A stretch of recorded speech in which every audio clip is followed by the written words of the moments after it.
ಕೃಷ್ಣಾಯ ವಾಸುದೇವಾಯ ಹರಯೇ ಪರಮಾತ್ಮನೆ ಪ್ರಣತಕ್ಲೇಶನಾಶಾಯ ಗೋವಿಂದಾಯ ನಮೋ ನಮಃ. ತಪಸ್ವಾಧ್ಯಾಯ ಶುಶ್ರೂಷಾ ಕೃಷ್ಣಪೂಜಾರತಂ ಮುನಿಂ ವಿಶ್ವೇಶಮಿಷ್ಟದಂ ಮಂದೇ ಪರಿವ್ರಾಟ್ ಚಕ್ರವರ್ತಿನಂ. ಪರಾಭವ ನಾಮ ಸಂವತ್ಸರಸ್ಯ ಶೈಕ್ಷಣಿಕ ವರ್ಷಸ್ಯ ಪ್ರಾತೋಷಿಕೀ ಸಭಾ ಅಧುನಾ ಪ್ರವರ್ತತೆ. ಅತ್ರ ಚ ಅಧ್ಯಕ್ಷಸ್ಥಾನೆ ಪೂಜ್ಯಾಃ ವಿದ್ಯಾರ್ಥಿ ವತ್ಸಲಾಃ ಶಾಸ್ತ್ರ ನಿಪುಣಾಃ ಗುರವಃ ರಾರಾಜಂತೆ. ತಾನ್ ಆದೌ ಪ್ರಣಮಾಮಿ. ಗುರುಭ್ಯೋ ನಮಃ. ಉಪಸ್ಥಿತೇಭ್ಯಃ ವಿದ್ಯಾರ್ಥಿಭ್ಯಃ ಅಭಿನಂದನಾನಿ. ಸರ್ವೇಷಾಂ ಅಭಿನಂದನಾನಿ. ಆಗತೆ ಸ್ವಾಗತಂ ಬ್ರೂಯಾತ್ ಇತಿ ಮಾನೇನ ಸಂಸತಿ ಸರ್ವೇಷಾಂ ಸ್ವಾಗತೀಕರ್ತುಂ ಸ್ವೀಕರಂಚ ಸಮಾಹ್ವಯೇ.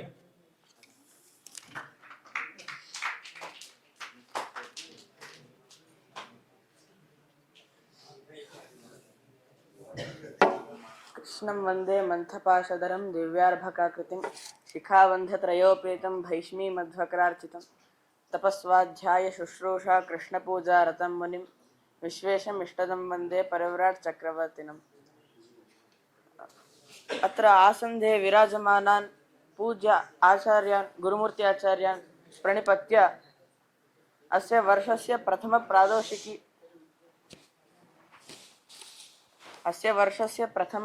ಪ್ರಥಮ ಪ್ರಾದೋಷಿಕ್ಯಾಂ ಸಭಾಯಾಂ ಪೂಜ್ಯ ಆಚಾರ್ಯೇಭ್ಯಃ ಸ್ವಾಗತಂ ವ್ಯಾಹರಾಮಿ. ಇದಂ ಸ್ವಾಗತಂ. ಅತ್ರ ಆಗತ್ಯ ರಂಗಮಂಟಪೆ ಯೇ ಭಾಷಣಂ ಕುರ್ವಂತಿ ತೇಭ್ಯಶ್ಚ ಸ್ವಾಗತಂ ವ್ಯಾಹರಾಮಿ. ಇದಂ ಸ್ವಾಗತಂ. ಅತ್ರ ಯೇ ಶ್ರೋತೃವಃ ಸಂತಿ ತೇಭ್ಯಶ್ಚ ಸ್ವಾಗತಂ ವ್ಯಾಹರಾಮಿ. ಇದಂ ಸ್ವಾಗತಂ. ಇತ್ಯುಕ್ತ್ವಾ ಮಮ ವಾಗ್ವ್ಯಾಪಾರಾತ್ ವಿರಮಾಮಿ.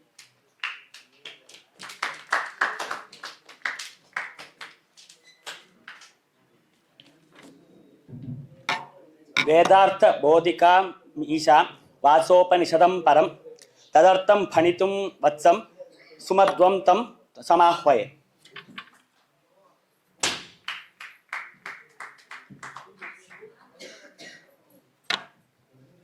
ನಿತ್ಯಾನಿತ್ಯ ಜಗದ್ಧಾತ್ರೆ ನಿತ್ಯಾಯ ಜ್ಞಾನಮೂರ್ತಯೇ ಪೂರ್ಣಾನಂದಾಯ ಹರಯೇ ಸರ್ವಯಜ್ಞಭುಜೇ ನಮಃ. ಭವತಿ ಯದನುಭಾವ ಜಡೆ ಮೂಕೋಪಿವಾಗ್ಮಿ ಜಡಮತಿರಪಜಂತುರ್ಜಾಯತೆ ಪ್ರಾಜ್ಞಮೌಲಿಃ ಸಕಲವಚನ ಚೇತೋ ದೇವತಾ ಭಾರತೀ ಸ ಮಮ ವಚಸಿ ನಿಧತ್ತಾಂ ಸನ್ನಿಧಿಂ ಮಾನಸೇ ಚ. ತಪಸ್ವಾಧ್ಯಾಯ ಶುಶ್ರೂಷಾ ಕೃಷ್ಣಪೂಜಾರತಂ ಮುನಿಂ ವಿಶ್ವೇಶಮಿಷ್ಟದಂ ವಂದೇ ಪರಿವ್ರಾಟ್ ಚಕ್ರವರ್ತಿನಂ. ನಮ್ಮಲ್ಲಿ ಅನೇಕ ಈಗ ವೇದಾಂತ ಅಂತಂದರೆ ಸಾಮಾನ್ಯವಾಗಿ ನಾವೆಲ್ಲ ಉಪನಿಷತ್ತುಗಳನ್ನೇ ತಿಳ್ಕೊತೀವಿ. ಆ ಉಪನಿಷತ್ತುಗಳಲ್ಲಿ ಆರಂಭದ ಉಪನಿಷತ್ತು ಅಂದರೆ ಅತ್ಯಂತ ಸಣ್ಣದಾಗಿರುವಂತಹ ಉಪನಿಷತ್ತು, ಆದರೆ ತುಂಬ ಮುಖ್ಯವಾದಂತಹ ಅನೇಕ ತತ್ವಗಳನ್ನು ಒಳಗೊಂಡಿರುವಂತಹ ಉಪನಿಷತ್ತು ಅಂದರೆ ಈಶಾವಾಸ್ಯೋಪನಿಷತ್ತು. ಆ ಈಶಾವಾಸ್ಯೋಪನಿಷತ್ತು ಇದಕ್ಕೆಲ್ಲ ಇದರ ಹುಟ್ಟು ಎಲ್ಲ ಕಥೆಗಳೆಲ್ಲ ಇದೆ. ಅಷ್ಟೇ ಅಲ್ಲದೆ ಈ ಉಪನಿಷತ್ತನ್ನು ಇಟ್ಕೊಂಡು ಪರರು ಬೇರೆ ಬೇರೆ ಅರ್ಥವನ್ನು ಮಾಡೋದಿದೆ. ಅದನ್ನು ಸರಿಯಾಗಿ ತಿಳಿಸ್ಕೊಟ್ಟಂಥವರು ಮಧ್ವಾಚಾರ್ಯರು. ಈಶಾವಾಸ್ಯೋಪನಿಷತ್ತಿನ ಭಾಷ್ಯವನ್ನು ಬರೆದು ಅದಕ್ಕೆ ಸರಿಯಾದ ಅರ್ಥವನ್ನು, ಅಷ್ಟೇ ಅಲ್ಲದೇನೆ ಅದು ಇದೇ ಯಾಕೆ ಅರ್ಥ, ಆ ಪರರು ಹೇಳಿದ್ದು ಯಾಕೆ ಸರಿಯಲ್ಲ ಅನ್ನೋದಕ್ಕೆ ಪ್ರಮಾಣಗಳನ್ನು ತಿಳಿಸ್ಕೊಟ್ಟಿದ್ದಾರೆ. ಇದರಲ್ಲಿ ಈಶಾವಾಸ್ಯೋಪನಿಷತ್ತು ಸ್ವಯಂಭುವ ಮನು ತಾನು ತನ್ನ ಮೊಮ್ಮಗನಾಗಿ ಆಕೂತಿ ದೇವಿಯಲ್ಲಿ ಹುಟ್ಟಿರುವಂತಹ ಯಜ್ಞನಾಮಕ ಪರಮಾತ್ಮನ ಸ್ತೋತ್ರ ಮಾಡ್ತಾನೆ. ಸ್ವಯಂಭುವಸ್ವ ದೌಹಿತ್ರಂ ವಿಷ್ಣುಂ ಯಜ್ಞಾವಿಧಂ ಮನುಃ ಈಶಾವಾಸ್ಯಾದಿಭಿರ್ಮಂತ್ರೇ ಸ್ತುಷ್ಟಾವ ವಹಿತಾತ್ಮನ ಅಂತ ಹೇಳ್ತಾರೆ. ಈಶಾವಾಸ್ಯೋಪನಿಷತ್ತಿನ ಮೂಲಕ ಮನುವು ತನ್ನ ಮೊಮ್ಮಗನಾಗಿರುವಂತಹ ಯಜ್ಞನಾಮಕ ಪರಮಾತ್ಮನ ಸ್ತೋತ್ರ ಮಾಡ್ತಾನೆ. ಸಾಮಾನ್ಯವಾಗಿ ಒಂದು ಸತ್ಕಾರ್ಯ ಮಾಡಬೇಕಾದ್ರೆ ವಿಘ್ನ ರೂಪವಾಗಿ ದುಷ್ಟರು ಬಂದೇ ಬರ್ತಾರೆ, ಅಸುರರು ಬಂದೇ ಬರ್ತಾರೆ. ಈಗ ಈ ಈಶಾವಾಸ್ಯೋಪನಿಷತ್ತನ್ನ ಸ್ತೋತ್ರ ಮಾಡ್ತಾ ಇದ್ದಾನೆ. ಯಜ್ಞನಾಮಕ ಪರಮಾತ್ಮನಿಗೆ ಎಷ್ಟು ತಲ್ಲೀನನಾಗಿ ಪರಮಾತ್ಮನ ಒಳಗೆ ಆಸಕ್ತಿಯಿಂದ ಸ್ತೋತ್ರ ಮಾಡ್ತಾ ಇದ್ದಾನೆ ಅಂತಂದ್ರೆ ಹೊರಗಡೆ ಏನ್ ನಡೀತಾ ಇದೆ ಅನ್ನುವಂಥ ಅರಿವೇ ಇದ್ದಿಲ್ಲ ಅವನಿಗೆ, ಅಷ್ಟು ಪರಮಾತ್ಮನ ಸ್ತೋತ್ರದಲ್ಲಿ ಮುಳುಗಿದ್ದಾನೆ. ಅಂತಹ ಸಮಯದಲ್ಲಿ ರಕ್ಷೋಭಿರುಗ್ರೇ ಸಂಪ್ರಾಪ್ತ, ರಾಕ್ಷಸರೆಲ್ಲ ಬಂದಿದ್ದಾರೆ ಅವನ ಹತ್ರ. ಆ ರಾಕ್ಷಸರು ಹೇಗೆ ಅಂತಂದ್ರೆ ರುದ್ರದೇವರ ವರದಿಂದ ಅವಧ್ಯರಾದಂತಹ ರಾಕ್ಷಸರು. ಇವನು ಪರಮಾತ್ಮನ ಸ್ತೋತ್ರದಲ್ಲಿ ಮಗ್ನನಾಗಿರೋ ಕಾರಣದಿಂದ ಯಾರು ಬಂದಿದ್ದಾರೆ, ಯಾರು ಏನ್ ಮಾಡ್ತಾ ಇದ್ದಾರೆ ಅನ್ನೋದು ಅವನಿಗೆ ಗೊತ್ತಾಗ್ತಾ ಇದ್ದಿಲ್ಲ. ಇದರಿಂದ ಇನ್ನೇನು ರಾಕ್ಷಸರು ಅವನನ್ನ ತಿನ್ನಬೇಕು ಅಂತ ಅನ್ನುವಷ್ಟರಲ್ಲಿ ಪರಮಾತ್ಮ, ಯಜ್ಞನಾಮಕ ಪರಮಾತ್ಮನೇ ಆ ರಾಕ್ಷಸರನ್ನ ಸೋಲಿಸ್ತಾನೆ. ಈ ರೀತಿಯಲ್ಲಿ ಈ ಈಶಾವಾಸ್ಯೋಪನಿಷತ್ತಿಗೆ ಮನುವು ಋಷಿಯಾಗಿ ಇದ್ದಾನೆ. ಯಜ್ಞನಾಮಕ ಪರಮಾತ್ಮನೇ ದೇವತೆ. ಛಂದಸ್ಸು ಅಲ್ಲಿ ಅಲ್ಲಿ ಅಲ್ಲಿ ಆಯಾಯ ಅಕ್ಷರ ಗಣನೆಗಳಿಂದ ತಿಳ್ಕೊಳ್ಬೇಕು. ಅಷ್ಟೇ ಅಲ್ದೇನೆ ಈ ಸಾಮಾನ್ಯವಾಗಿ ಒಂದು ಗ್ರಂಥದಲ್ಲಿ ಪ್ರವೃತ್ತಿಯನ್ನು ಮಾಡಬೇಕು ಅಂತಂದ್ರೆ ಅದಕ್ಕೆ ಕೆಲವೊಂದು ಕಾರಣಗಳಿದೆ, ಕೆಲವೊಂದು ಬೇಕೇ ಬೇಕು ಅಂತಿದೆ. ಇದರಲ್ಲಿ ವಿಷಯ ಯಾವುದು ಅಂತಂದ್ರೆ ಪರಮಾತ್ಮನ ಸ್ತೋತ್ರ, ಅದೇ ವಿಷಯ. ಇದಕ್ಕೆ ಫಲ ಮೋಕ್ಷ, ಇದು ಪ್ರಧಾನ ಫಲ. ಇನ್ನ ಅಪ್ರಧಾನ ಫಲ ಅಂತಂದ್ರೆ ರಾಕ್ಷಸ ನಿರಾಸ. ಯಾಕೆ ಅಂತಂದ್ರೆ ಈ ಮನು ಇದನ್ನ ಸ್ತೋತ್ರ ಮಾಡುವಾಗ ಪ್ರಾಪ್ತರಾದ ರಾಕ್ಷಸರನ್ನ ಪರಮಾತ್ಮ ಕೊಂದಿದ್ದಾನೆ ಆದ ಕಾರಣದಿಂದ ಇದು ರಾಕ್ಷಸ ನಿರಾಸಕವೂ ಆಗಿದೆ. ಆದ್ರೆ ಅದು ಅಪ್ರಧಾನ ಫಲ. ಈ ರೀತಿಯಲ್ಲಿ ಸ್ವಯಂಭುವ ಮನು ತಾನು ಆರಂಭ ಮಾಡ್ತಾನೆ. ಈಶಾವಾಸ್ಯಮಿದಂ ಸರ್ವಂ ಯತ್ಕಿಂಚ ಜಗತ್ಯಾಂ ಜಗತ್ ಅಂತ. ಇಡೀ ಜಗತ್ತು ಪರಮಾತ್ಮನೇ ಸೃಷ್ಟಿ ಮಾಡಿದ್ದಾನೆ. ಆದ್ದರಿಂದ ಇಡೀ ಜಗತ್ತು ಪರಮಾತ್ಮನಿಗೆ ಆವಾಸ ಸ್ಥಾನವಾಗಿದೆ. ಇದು ಪರಮಾತ್ಮನದೇ ಜಗತ್ತು. ಇದರಿಂದ ಪರಮಾತ್ಮಂದೇ ಜಗತ್ತು. ಅದರಿಂದ ತೇನ ತ್ಯಕ್ತೇನ ಭುಂಜೀತಾಹ ಮಾಗೃತ ಕಸ್ಯ ಶುದ್ಧನಂ. ಅವನು ಪರಮಾತ್ಮ ತಾನು ಏನು ಕೊಟ್ಟಿದ್ದಾನೋ ಅದರಿಂದನೇ ತೃಪ್ತರಾಗಿರ್ಬೇಕೇ ಹೊರತು ನಾವು ಅದು ಬೇಕು ಇದನ್ನು ಬೇಕು ಅಂತ ಹೇಳಿ ಬೇರೆಯವರನ್ನಾಗಲಿ ಪರಮಾತ್ಮನಾಗಲಿ ಕೇಳಬಾರದು. ಇದನ್ನೇ ಶುದ್ಧ ಭಾಗವತ ಧರ್ಮ ಅಂತ ಹೇಳ್ತಾರೆ. ಇದನ್ನೇ ಭೀಮಸೇನ ದೇವರು ಪಾಲಿಸ್ತಾ ಇದ್ದಿದ್ದು. ಪರಮಾತ್ಮನ ಬಿಟ್ಟು ಬೇರೆ ಯಾರನ್ನೂ ಏನೂ ಕೇಳ್ತಾ ಇದ್ದಿಲ್ಲ. ಅಷ್ಟರಿಂದ ಪರಮಾತ್ಮನಲ್ಲಿ ಕೇಳಿದ್ರು ಜ್ಞಾನ ಭಕ್ತಿಯಾದಿಗಳನ್ನೇ ಕೇಳ್ತಾ ಇದ್ರು, ಪರಮಾತ್ಮನ ಪ್ರೀತಿಯನ್ನ ಇಂಥವನ್ನೇ ಕೇಳ್ತಾ ಇದ್ರು. ಅದನ್ನೇ ಈಶಾವಾಸ್ಯೋಪನಿಷತ್ತಿನ ಮೊದಲನೇ ಹಂತದಿಂದ ಹೇಳ್ತಾರೆ. ಇನ್ನ ಇದರಲ್ಲಿ ಸಿಗುವಂತಹ ತತ್ವಗಳನ್ನ ವಿಚಾರ ಮಾಡೋದಾದ್ರೆ ಆರಂಭದಲ್ಲಿ ಒಂದು ಬರ್ತಾ ಸ್ವಲ್ಪ ಕೆಲವೊಂದು ಮಂತ್ರಗಳ ನಂತರ ಈ ಸ್ವಯಂಭುವವನ್ನು ಹೇಳ್ತಾನೆ. ಏನು ಅಂತಂದ್ರೆ ಈ ತಮಸ್ಸಿಗೆ ಹೋಗೋರು ಯಾರು ಅಂತ. ಅಸೂರ್ಯ ನಾಮತೇ ಲೋಕ ಅಂಧೇನ ತಮಸಾವೃತ ತಾಂಸ್ತೆ ಪ್ರೇತ್ಯಾಭಿಗಚ್ಚಂತಿ ಏಕೇ ಆತ್ಮಹನೋ ಜನಾಹ ಅಂತ ಹೇಳಿ ಯಾರು ಪರಮಾತ್ಮನ ನಿಂದನೆ ಮಾಡ್ತಾರೋ ಅವರು ತಮಸ್ಸಿಗೆ ಹೋಗ್ತಾರೆ ಅಂತ. ಇನ್ನು ಮುಂದೆ ಬರ್ತಾ ಬರ್ತಾ ಯಾರು ಅವಿದ್ಯೆಯನ್ನು ಉಪಾಸನೆ ಮಾಡ್ತಾರೋ ಅಂದ್ರೆ ಯಾರು ಅಜ್ಞಾನಿಗಳಾಗಿರ್ತಾರೋ ಅವರಿಗೆ ತಮಸ್ಸಾಗತ್ತೆ ಅಂತ ಹೇಳ್ತಾನೆ. ಅದಾದ್ಮೇಲೆ ಇನ್ನೊಂದಂತಾರೆ ತಥೋಧಿಕಂ ತಮಃ ಯೌ ವಿದ್ಯಾಯಾಮ್ ರತಾಹ ಅಂತ ಹೇಳಿ ಯಾರು ವಿದ್ಯೆಯಲ್ಲಿ ರತರಾಗ್ತಾರೋ ಅವರೆಲ್ಲರೂ ಕೂಡ ಅದಕ್ಕಿಂತಲೂ ಹೆಚ್ಚು ತಮಸ್ಸನ್ನು ಹೊಂದುತ್ತಾರೆ ಅಂತ. ಅಲ್ಲ ಇದೇನದು ಅವಿದ್ಯೆಯಿಂದ ತಮಸ್ ಅಂದ್ರೆ ಈಗ ವಿದ್ಯೆಯಿಂದ ತಮಸ್ಸು ಅಂತ ಇದೆಯಲ್ಲ ಅಂತಂದ್ರೆ ಅದಕ್ಕೆ ಆಚಾರ್ಯರು ಭಾಷ್ಯ ಬರೀತಾರೆ. ಅಂಧಂತಮ ಪ್ರವಿಶಂತಿ ಯೇ ಅವಿದ್ಯಾಂ ಉಪಾಸತೆ ತಥೋಧಿಕಮಿವ ವ್ಯಕ್ತಂ ಯಾಂತಿ ತೇಷಾಂ ಅನಿಂದಕಾಹ ಅಂತ ಹೇಳಿ ಬ್ರಹ್ಮಾಂಡ ಪುರಾಣದ ವಚನವನ್ನು ಕೊಟ್ಟು ಹೇಳ್ತಾರೆ. ಅಂದ್ರೆ ಯಾರು ಅವಿದ್ಯೆಯನ್ನು ಉಪಾಸನೆ ಮಾಡ್ತಾರೋ ಅಜ್ಞಾನದಲ್ಲಿ ಇರ್ತಾರೋ ಅವರಿಗೆ ತಮಸ್ಸು ಖಂಡಿತ. ಯಾರು ಕೇವಲ ವಿದ್ಯೆಯನ್ನು ರತರಾಗಿರ್ತಾರೋ ಅಂದ್ರೆ ಯಾವುದು ಸತ್ಯ ಅಷ್ಟೇ ತಿಳ್ಕೊಂಡ್ರೆ ಸಾಕು, ಹರೇ ಸರ್ವೋತ್ತಮ ಅಂದ್ರೆ ಸಾಕು ಇಲ್ಲ ಅಂತಾರೋ ಅವರು ಅದಕ್ಕಿಂತಲೇ ಹೆಚ್ಚು ತಮಸ್ಸನ್ನ ಹೊಂದುತ್ತಾರೆ ಅಂತ. ಅಂತಂದ್ರೆ ಅರ್ಥ ಏನು ಅಂತಂದ್ರೆ ಅವಿದ್ಯೆಯನ್ನು ತಿಳ್ಕೊಳ್ಬೇಕು, ತಪ್ಪಾದ ಜ್ಞಾನವನ್ನು ತಿಳ್ಕೊಳ್ಬೇಕು. ಆ ತಪ್ಪಾದ ಜ್ಞಾನ ಯಾಕೋ ತಪ್ಪು ಅಂತಲೂ ತಿಳ್ಕೊಂಡು ಸರಿಯಾದ ಜ್ಞಾನವನ್ನು ತಿಳ್ಕೊಂಡ್ರೆ ಆಗ ಮೋಕ್ಷ ಆಗತ್ತೆ ಅಂತ. ಅಷ್ಟೇ ಅಂತೆ ಪರಮಾತ್ಮ ಸೃಷ್ಟಿಕರ್ತನಲ್ಲ ಅಂತ ತಿಳ್ಕೊಂಡ್ರೆ ಆಗ್ಲೂ ತಮಸ್ಸಿದೆ ಅಂತಾರೆ. ಪರಮಾತ್ಮನ ಕೇವಲ ಸೃಷ್ಟಿಕರ್ತ ಅಂತ ಉಪಾಸನೆ ಮಾಡಿದ್ರೆ ಅದು ತಮಸ್ಸಿದೆ ಅಂತ. ಅದಕ್ಕೆ ಆಚಾರ್ಯರು ಭಾಷೆ ಬರೀತಾರೆ, ಪರಮಾತ್ಮನ ಸೃಷ್ಟಿಕರ್ತೃತ್ವವನ್ನೂ ಹೇಳಬೇಕು, ಪರಮಾತ್ಮನ ಸಂಹಾರ ಕರ್ತೃತ್ವವನ್ನೂ ಹೇಳಬೇಕು. ಈ ರೀತಿಯಲ್ಲಿ ಉಪನಿಷತ್ತಿಗೆ ಅರ್ಥ ಮಾಡಬೇಕು ಅಂತ ಹೇಳಿ. ಇನ್ನ ಬರ್ತಾ ಬರ್ತಾ ಪರಮಾತ್ಮನ ಅದ್ಭುತವಾದಂತಹ ಸ್ತೋತ್ರವನ್ನ ಮನುವು ಮಾಡ್ತಾನೆ. ಈ ಪರಮಾತ್ಮನ ಅಚಿಂತ್ಯದ್ಭುತ ಶಕ್ತಿಯನ್ನ ಅನೇಕ ಬಾರಿ ತಿಳಿಸ್ಕೊಡ್ತಾನೆ. ಅನೇಜತ ಅಂತ ಒಂದು ಪದ ಹೇಳ್ತಾನೆ. ಏಜತ ಅಂತಂದ್ರೆ ಏಜ ಕಂಪನೆ ಅಂತ ಧಾತು. ಇದರಿಂದ ಪರಮಾತ್ಮನಿಗೆ ಕಂಪನೆ ಇಲ್ಲ, ಅಂದ್ರೆ ಭಯದಿಂದ ನಡುಗುವಿಕೆ ಅನ್ನೋದು ಪರಮಾತ್ಮನಿಗೆ ಇಲ್ಲ, ಇದನ್ನ ತಿಳಿಸೋದು. ಇನ್ನೊಂದು ಹೇಳ್ತಾನೆ, ತದ್ಧಾವತೋನ್ಯ ನತ್ಯೇತಿ ತಿಷ್ಠತ್. ಈಗ ನಾವೆಲ್ಲ ಓಡ್ತಾ ಇದ್ರು ಕೂಡ ಪರಮಾತ್ಮ ನಿಂತಲ್ಲಿ ನಮ್ಮನ್ನ ಗೆಲ್ತಾನೆ ಅಂತ. ಅಂದ್ರೆ ಇದಕ್ಕೆ ಆಚಾರ್ಯರು ಎರಡು ವಿಧವಾಗಿ ಅರ್ಥ ಮಾಡ್ತಾರೆ. ಒಂದು, ಪರಮಾತ್ಮನಿಗೆ ವೇಗ ಮನಸ್ಸಿಗಿಂತನೂ ಹೆಚ್ಚಾಗಿದೆ, ಮನಸ್ಸೋ ಜವೀಯ ಅಂತ ಹೇಳ್ತಾರೆ. ಇದರಿಂದ ಪರಮಾತ್ಮ ನಮ್ಮನ್ನ ಗೆಲ್ಲೋದಿದೆ. ಅಷ್ಟೇ ಅಂತೇನೆ ಪರಮಾತ್ಮ ಸರ್ವವ್ಯಾಪ್ತ.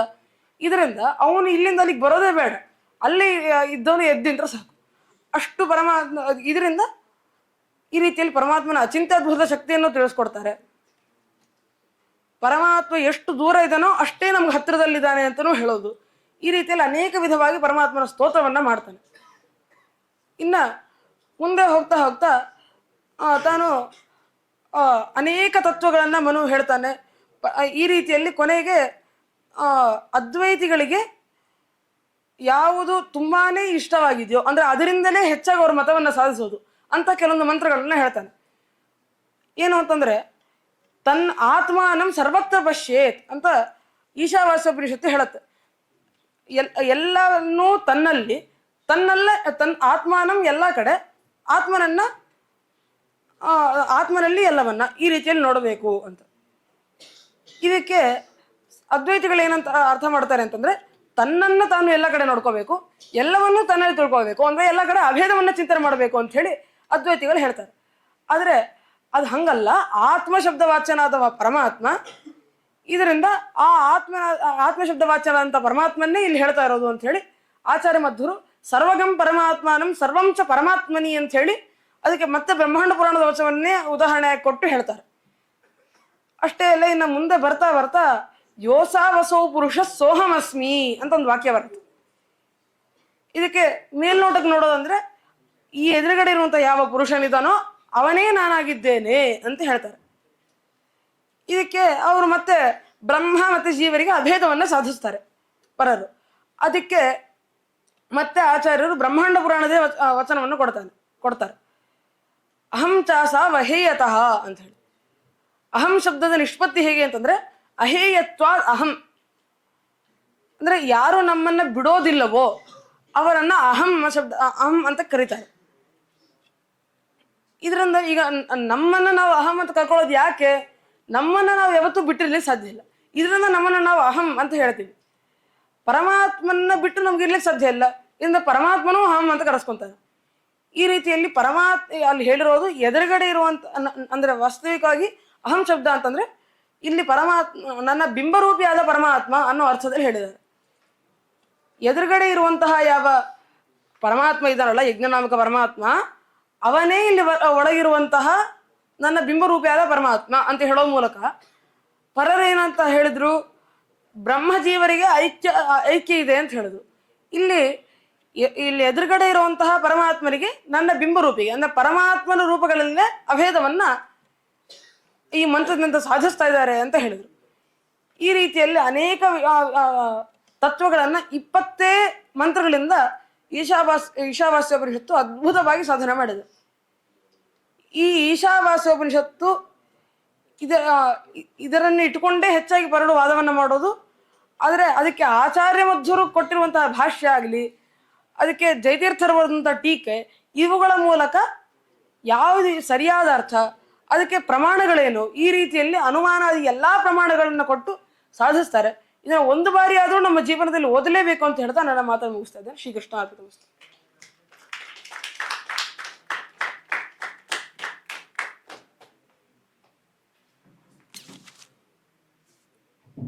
ತಸ್ಮೈ ಧನ್ಯವಾದ. ಭಾರತದಲ್ಲಿ ಅನೇಕ ಕ್ರಾಂತಿಕಾರಿಗಳು ಕಂಡಿದ್ದೇವೆ. ಅದರಲ್ಲಿ ಆಂಧ್ರ ಪ್ರದೇಶ ಒಬ್ಬ ಸನ್ಯಾಸಿಯಾಗಿ ಕಾಡಿನಲ್ಲಿ ಇದ್ದು ಕ್ರಾಂತಿಯನ್ನು ನಡೆಸಿದ ಮಹಾತ್ಮರೆಂದರೆ ಅಲ್ಲೂರು ಸೀತಾರಾಮರಾಜು. ಅವರ ಬಗ್ಗೆ ಮಾತನಾಡಲು ಬರುತ್ತಿದ್ದಾನೆ ಕೃಷ್ಣ ಪ್ರಕಾಶ. ಅವನಿಗೆ ಸ್ವಾಗತ.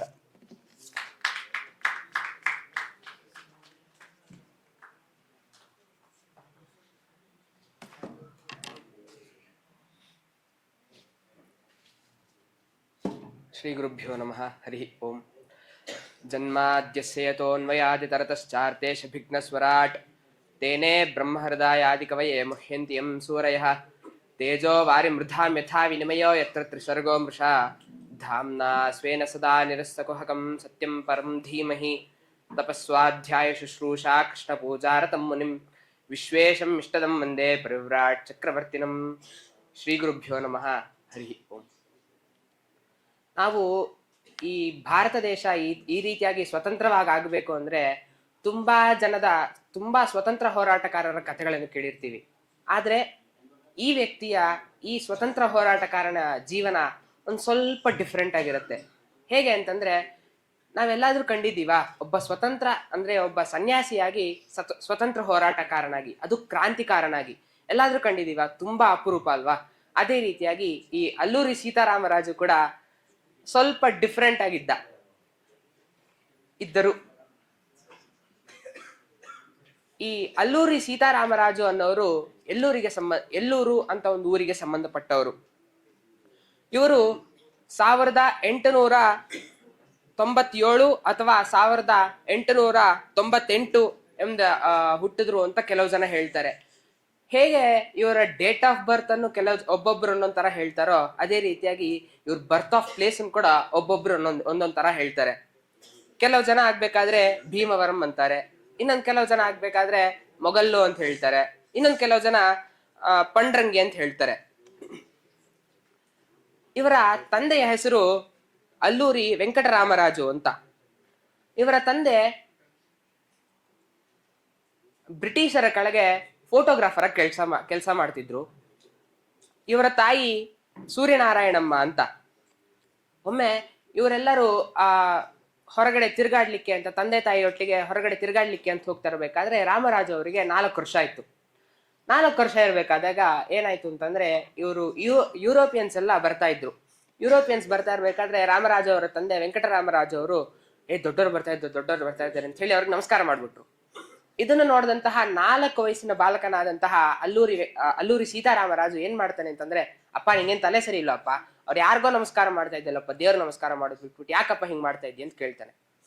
ಇದನ್ನು ನೋಡಿ ಅವರ ತಂದೆಗೆ ತುಂಬಾ ಆಶ್ಚರ್ಯ ಆಗತ್ತೆ. ನನ್ನ ಮಗ ಏನ್ ಈ ರೀತಿಯಾಗೆಲ್ಲ ಮಾತಾಡ್ತಾ ಇದ್ದಾನೆ, ನಾನ್ ನೋಡಿದ್ರೆ ಇಷ್ಟು ಸಾತ್ವಿಕನಾಗಿದ್ದೀನಿ, ಇವ್ನು ನೋಡಿ ಹೇಗೆ ಈಗಿದ್ದಾನೆ ಅಂತೆಲ್ಲ ಆಲೋಚನೆ ಮಾಡ್ತಾರೆ. ಅದ ನಂತರ ಅವರ ತಂದೆಗೆ ಏನೋ ಕೆಲವು ಅನಾರೋಗ್ಯ ಕಾರಣದಿಂದ ರಾಮರಾಜು ಅವರ 8ನೇ ವಯಸ್ಸಲ್ಲಿ ಅವರು ತೀರ್ ಹೋಗ್ತಾರೆ. ಹೀಗೆ ಅವರು ಲೈಫ್ನಲ್ಲಿ ಅವ್ರು ನೋಡಿದಂತಹ ಮೊದಲನೇ ಕಷ್ಟ ಅವ್ರ ತಂದೆನ ಕಳ್ಕೊಂತಾರೆ. ಆಮೇಲೆ ಅವ್ರು ಹಂಗೆ ಮುಂದೆ ಹೋಗ್ತಾ ಇರ್ಬೇಕಾದ್ರೆ ಒಂದು ಸ್ಕೂಲಲ್ಲಿ ಓದ್ತಾ ಇರ್ತಾರೆ. ಒಂದು ಸ್ಕೂಲಲ್ಲಿ ಅವರ ಹೈಯರ್ ಸ್ಟಡೀಸ್ ಎಲ್ಲ ಮುಗಿಸ್ಕೊಂಡು ಇನ್ನ ಮುಂದೆ ಚೆನ್ನಾಗಿ ಮುಂದಗಡೆ ಎಲ್ಲ ಓದ್ಲಿಕ್ಕೆ ಅಂತ ಹೇಳಿ ಅವರು ಕಾಲೇಜಿಗೆ ಹೋಗ್ತಾರೆ. ಕಾಲೇಜ್ ಎಲ್ಲಿ ಅಂತಂದ್ರೆ, ಅವರ ತಾಯಿಯವರ ಸ್ವಂತ ಊರಾದಂತಹ ಕಾಕಿನಾಡ. ಈ ಕಾಕಿನಾಡ ಪ್ರದೇಶಕ್ಕೆ ಹೋಗಿ ಅಲ್ಲಿ ಅವರು ಅಧ್ಯಯನ ಮಾಡಲು ಪ್ರಾರಂಭ ಮಾಡ್ತಾರೆ. ಈ ಕಾಕಿನಾಡೆಯಲ್ಲಿ ಓದ್ತಾ ಇರಬೇಕಾದ್ರೆ ಅವರಿಗೆ ನಾನು ಕೂಡ ಒಬ್ಬ ಕ್ರಾಂತಿ ಹೋರಾಟಗಾರನಾಗಬೇಕು ಅಂತ ಒಬ್ಬ ಇನ್ಸ್ಪಿರೇಷನಲ್ ವ್ಯಕ್ತಿ ಒಬ್ಬ ಸಿಕ್ಕಿದ್ದು ಅಲ್ಲೇ. ಅವರ ಹೆಸರು ಮದ್ದೂರಿ ಅನ್ನಪೂರ್ಣಯ್ಯ ಅಂತ. ಅವರು ಇವರನ್ನ ಸೇರಿದಾಗ ಅಂದ್ರೆ ಇವ್ರು ಕಲ್ತಾಗ ಅಲ್ಲೂರಿ ಸೀತಾರಾಮರಾಜು ಅವರ ವಯಸ್ಸು ಕೇವಲ 15 ವರ್ಷ ಆಗಿತ್ತಷ್ಟೇ. ಆವಾಗ್ಲೇ ಅವರಿಗೆ ತಮ್ಮ ಮೈನಲ್ಲಿ ಒಂದು ಆ ರಕ್ತದ ಕುದಿತ ಅನ್ನೋದು ಶುರು ಆಗೋಯ್ತು. ಬೇರೆಯವ್ರು ಯಾರೋ ಬಂದು ನಮ್ಮ ರಾಜ್ಯವನ್ನು ಆಳ್ತಾ ಇದ್ದಾರೆ, ಅವ್ರ ಕೆಳಗ್ ನಾವೇನಕ್ಕೆ ಇರ್ಬೇಕು ಅಂತ ಇವರಿಗೆ ಆ 16ನೇ ವಯಸ್ಸಿನಿಂದಲೇ ಆ ಸಣ್ಣ ವಯಸ್ಸಿಂದಲೇ ಇತ್ತು. ಈ 16ನೇ ವಯಸ್ಸಿಗೆ ಬರೋಷ್ಟೊಳಗೆ ತುಂಬಾ ಜಾಸ್ತಿ ಆಗೋಯ್ತು ಆ ಕುದಿತ. ಎಲ್ಲಾ ವ್ಯಕ್ತಿಯ ಲೈಫಲ್ಲಿ ಕೂಡ ಬರೀ ಕೋಪ ಇಂಥವು ಮಾತ್ರ ಅಲ್ದಿರಾ ಒಂದ್ ಚಿಕ್ಕ ಲವ್ ಸ್ಟೋರಿ ಅಥವಾ ಒಂದ್ ಚಿಕ್ಕ ಪ್ರೆಸೆನ್ಸ್ ಅನ್ನೋದು ಕೂಡ ಇರುತ್ತಲ್ವಾ. ಅದೇ ರೀತಿಯಾಗಿ ಈ ಸೀತಾರಾಮರಾಜು ಅವ್ರ ಲೈಫಲ್ಲಿ ಕೂಡ ಒಂದ್ ಸಣ್ಣ ಲವ್ ಸ್ಟೋರಿ. ಇವರ ಸ್ನೇಹಿತ ಅಂದ್ರೆ ತುಂಬಾ ಬೆಸ್ಟ್ ಫ್ರೆಂಡ್, ಅವರ ಬೆಸ್ಟ್ ಫ್ರೆಂಡ್ ಹೆಸರು ಎಲ್ಲೂ ಕೂಡ ಉಲ್ಲೇಖ ಆಗಿಲ್ಲ. ಆದ್ರೆ ಆ ಬೆಸ್ಟ್ ಫ್ರೆಂಡಿನ ತಂಗಿ, ಅವಳ ಹೆಸರು ಸೀತಾ ಅಂತ. ಆ ಸೀತೆಯನ್ನು ತುಂಬಾ ಇಷ್ಟಪಟ್ಟಿರ್ತಾರೆ ರಾಮರಾಜು ಅವರು. ಆದ್ರೆ ದುರ್ದೈವವಶಾತ್ ಅವ್ರು ಏನ್ ಮಾಡ್ತಾರೆ ಅಂತ ಅವಳು ಆ ಹುಡುಗಿ ಅನ್ನೋಳು ಪಾಪ ಅಕಾಲಿಕವಾದಂತಹ ಅನಾರೋಗ್ಯದಿಂದ ಸತ್ತೋಗ್ತಾಳೆ. ಅದನ್ನು ನೋಡಿ ರಾಮರಾಜು ಅವರಿಗೆ ತುಂಬಾ ಬೇಜಾರಾಗತ್ತೆ. ಅವಳನ್ನು ಬಿಟ್ಕೊಳ್ಲಿಕ್ಕೆ ಮನ್ಸೇ ಬರಲ್ಲ. ಅವಳ ಜ್ಞಾಪಕಗಳು ಇವ್ರ ಮನಸ್ಸಿನಿಂದ ಹೋಗ್ತಾನೆ ಇರಲ್ಲ. ಯಾವಾಗ ನೋಡಿದ್ರು ಅವಳದೇ ಧ್ಯಾಸದಲ್ಲಿ ಇದ್ದೋಗಿರ್ತಾರೆ. ಅದಕ್ಕೆ ಅಂತ ಅವಳ ನೆನಪು ನನಗೆ ಯಾವಾಗ್ಲೂ ಇರಬೇಕು ಅನ್ನೋ ಒಂದು ಕಾರಣದಿಂದ ಅವ್ರ ನಿಜವಾದ ಹೆಸರು ರಾಮರಾಜು ಅಂತ, ಅಲ್ಲೂರಿ ರಾಮರಾಜು ಅಂತ.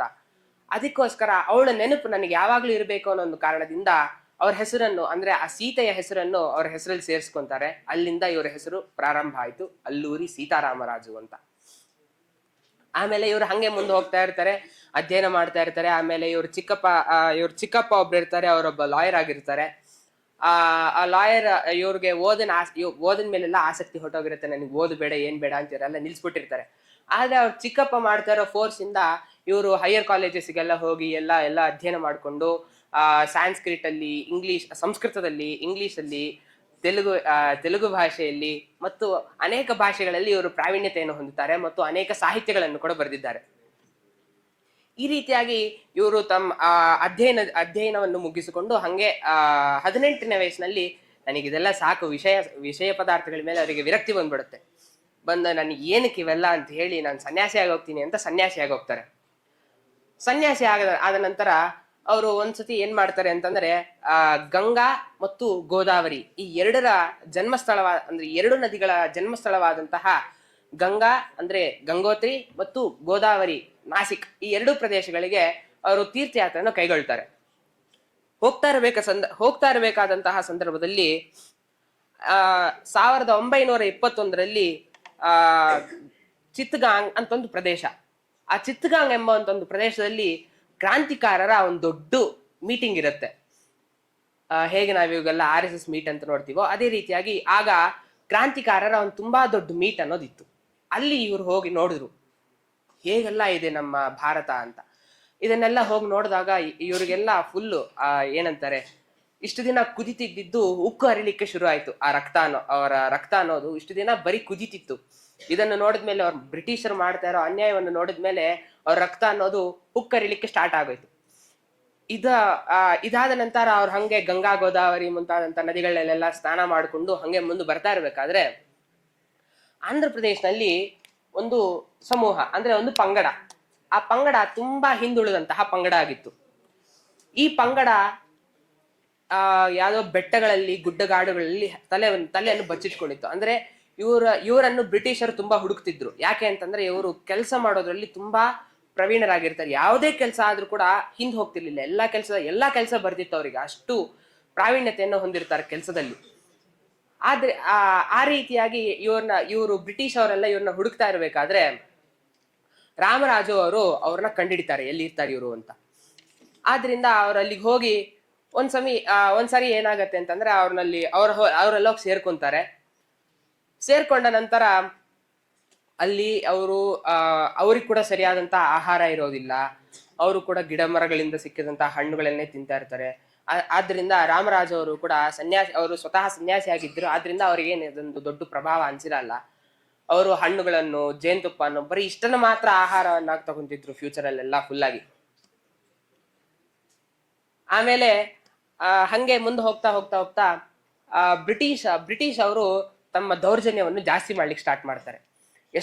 ಎಷ್ಟು ದೌರ್ಜನ್ಯ ಮಾಡ್ತಾರೆ ಅಂತಂದ್ರೆ, ಕಾಡಿಗೆ ಹೋಗಿ ಹಸುಗಳನ್ನು ಮೇಯಿಸ್ಕೊಂಡು ಬರ್ಬೇಕಂದ್ರು ಅಥವಾ ಮನೆಗೆ ಕಟ್ಟಿಗೆ, ಅಂದ್ರೆ ಒಲೆ ಉರಿ ಮಾಡ್ಲಿಕ್ಕೆಲ್ಲ ಕಟ್ಟಿಗೆ ತರಬೇಕಂದ್ರು ಕೂಡ ಟ್ಯಾಕ್ಸ್ ಕಟ್ಟಬೇಕು ಅಂತ ಚೊರೆ ಮಾಡ್ತಾ ಇರ್ತಾರೆ ಇವರು ಬ್ರಿಟಿಷ್ ಅವರೆಲ್ಲ.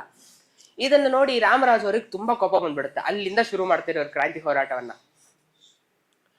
ಇವರು ಬರೆದಂತಹ ಮೊದಲನೇ ಪುಸ್ತಕ ರಂಪಾದಂಗೆ ಅಂತ ಇವರು ಬರೆದಂತಹ ಮೊದಲನೇ ಪುಸ್ತಕ.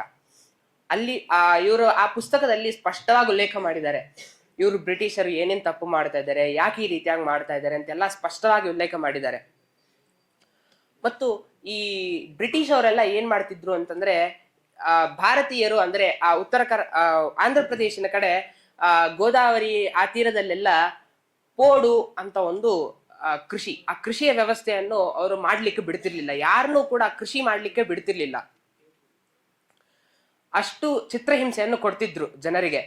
ಯಾಕೆ ಅಂತಂದ್ರೆ ಅವರೆಲ್ಲರೂ ಬಂದು ಕೂಲಿ ಕೆಲಸನೇ ಮಾಡಬೇಕು, ಅಂದ್ರೆ ಬ್ರಿಟಿಷರ ಕೆಳಗಡೆ ಕೆಲಸ ಮಾಡಬೇಕು ಅಂತ ಚಿತ್ರಹಿಂಸೆಗಳನ್ನೆಲ್ಲ ಕೊಡ್ತಿದ್ರು. ಇವ್ರು ರಾಮರಾಜ್ ಅವರೆಲ್ಲ ಇದನ್ನೆಲ್ಲ ನೋಡ್ತಾ ಇದ್ರು. ಆಯ್ತು, ಲಿಮಿಟ್ಸ್ ಕ್ರಾಸ್ ಮಾಡ್ತಾರೆ ಅಂತ ಕಾಯ್ತಿದ್ರು ಅವರು ಕೂಡ. ಕೊನೆಗೊಂದು ದಿನ ಇವರು ಅವ್ರ ಲಿಮಿಟ್ಸ್ ಎಲ್ಲ ಕ್ರಾಸ್ ಮಾಡ್ಬಿಟ್ರು. ಇದೇ ಟೈಮಲ್ಲಿ ಅವರಿಗೆ ಫುಲ್ಲು ಇನ್ನೇನು ಶುರು ಮಾಡಬೇಕು, ಕ್ರಾಂತಿ ಹೋರಾಟವನ್ನು ಶುರು ಮಾಡಬೇಕು ಅನ್ನೋ ಟೈಮಲ್ಲಿ ಇವರಿಗೆ ಇನ್ನಿಬ್ಬರ ಸಹಕಾರ ಅನ್ನೋದು ಸೇರತ್ತೆ. ಯಾರು ಅಂತಂದ್ರೆ ಕೊಯ್ಯ ಬುಡಕಟ್ಟು ಅಂತ ಒಂದು ಜನಾಂಗ. ಆ ಕೊಯ್ಯ ಬುಡಕಟ್ಟು ಜನಾಂಗಕ್ಕೆ ಗ್ಯಾಂಗ್ಸ್ಟರ್ಸ್ ಅಂತ ಕರೀತಾರಲ್ವಾ, ಆ ರೀತಿಯಲ್ಲಿ ಇಬ್ಬರಿದ್ರು ಅಣ್ಣ ತಮ್ಮಂದ್ರು. ಒಬ್ಬನ ಹೆಸರು ಗಾಮ್ ಮಲ್ಲುದರ ಅಂತ, ಇನ್ನೊಬ್ಬನ ಹೆಸರು ಗಾಮ್ ಗಂಟಂ ದೊರ ಅಂತ. ಇವರಿಬ್ಬರು ಕೂಡ ರಾಮರಾಜ ಅವರೊಟ್ಟಿಗೆ ಸೇರ್ತಾರೆ. ಸೇರಿ ಇವರು 3 ಜನ ಒಂದು ಸಮುದಾಯವಾಗಿ ರಾಮರಾಜ ಅವರಿಬ್ರು ಕೂಡ ಲೆಫ್ಟಿನೆಂಟ್ಗಳಾಗ್ತಾರೆ. ರಾಮರಾಜ್ ಅವರು ಎಲ್ಲೇ ಹೋದ್ರು ಅವ್ರಿಗೆ ಸಹಾಯವನ್ನು ಮಾಡೋದು, ಅಥವಾ ಏನೇ ಪ್ಲಾನ್ಸ್ ಇದ್ರು ಅವ್ರೆಲ್ಲದ್ರಲ್ಲೂ ಹೆಲ್ಪ್ ಮಾಡೋದು, ಎಲ್ಲ ಅಸಿಸ್ಟೆಂಟ್ಗಳು ಇದ್ದಂಗೆ ಇರ್ತಾರೆ. ಅಲ್ಲಿಂದ ಶುರು ಮಾಡ್ತಾರೆ ಒಂದು ಹೋರಾಟವನ್ನು. ರಾಮರಾಜ್ ಅವರು ಹೋರಾಟ ಹೆಂಗ್ ಮಾಡ್ತಿದ್ರು ಅಂತಂದ್ರೆ ಬಿಲ್ಲು, ಬಾಣ, ಈಟೆ, ಮತ್ತೆ ಯಾರನ್ನ ಬರ್ತಾ ಇದಾರೆ ಅಂತ ಸಿಗ್ನಲ್ಸ್ ಕೊಡ್ಲಿಕ್ಕೋಸ್ಕರ ಅಂತ ವಿಸಿಲ್ ಹೊಡೆಯೋದು ಅಥವಾ ಡ್ರಮ್ ಬಾರಿಸೋದು, ಈ ರೀತಿಯಾಗೆಲ್ಲ ಮಾಡ್ತಿದ್ರು. ಅಂದ್ರೆ ಅವ್ರ ಹತ್ರ ಅಷ್ಟೊಂದು ಆಧುನಿಕವಾದಂತಹ ಆಯುಧಗಳಿರ್ಲಿಲ್ಲ. ಆವಾಗ ಅವ್ರ ಹತ್ರ ಒಂದು 500 ಜನ ಒಂದ್ಸತಿ ಹೋರಾಟಕ್ಕೆ ಹೋಗ್ತಿದ್ರು ಅಂತಂದ್ರೆ ಒಂದು 400 ಜನ ಮಾತ್ರ ವಾಪಸ್ ಬರ್ತಿದ್ರು. ಉಳಿದಂತಹ 100 ಜನ ಅಲ್ಲೇ ಸತ್ತೋಗೋದು, ಇಲ್ಲ ಅಂತಂದ್ರೆ ಗಾಯ ಹೊಂದೋದು, ಈ ರೀತಿಯಾಗಿ ಆಗ್ತಿತ್ತು. ಇದನ್ನ ನೋಡಿದಂತಹ ರಾಮರಾಜ್ ಅವರಿಗೆ ತುಂಬಾ ಬೇಸರ ಆಯ್ತು.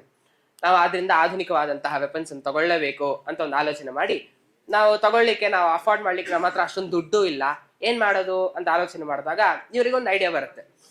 ಏನು ಅಂತಂದ್ರೆ ಅಲ್ಲಿರುವಂತಹ ಲೋಕಲ್ ಪೊಲೀಸ್ ಸ್ಟೇಷನ್ಸ್ ಮತ್ತು ಲೋಕಲ್ ವೆಪನರಿ ಏನಂತ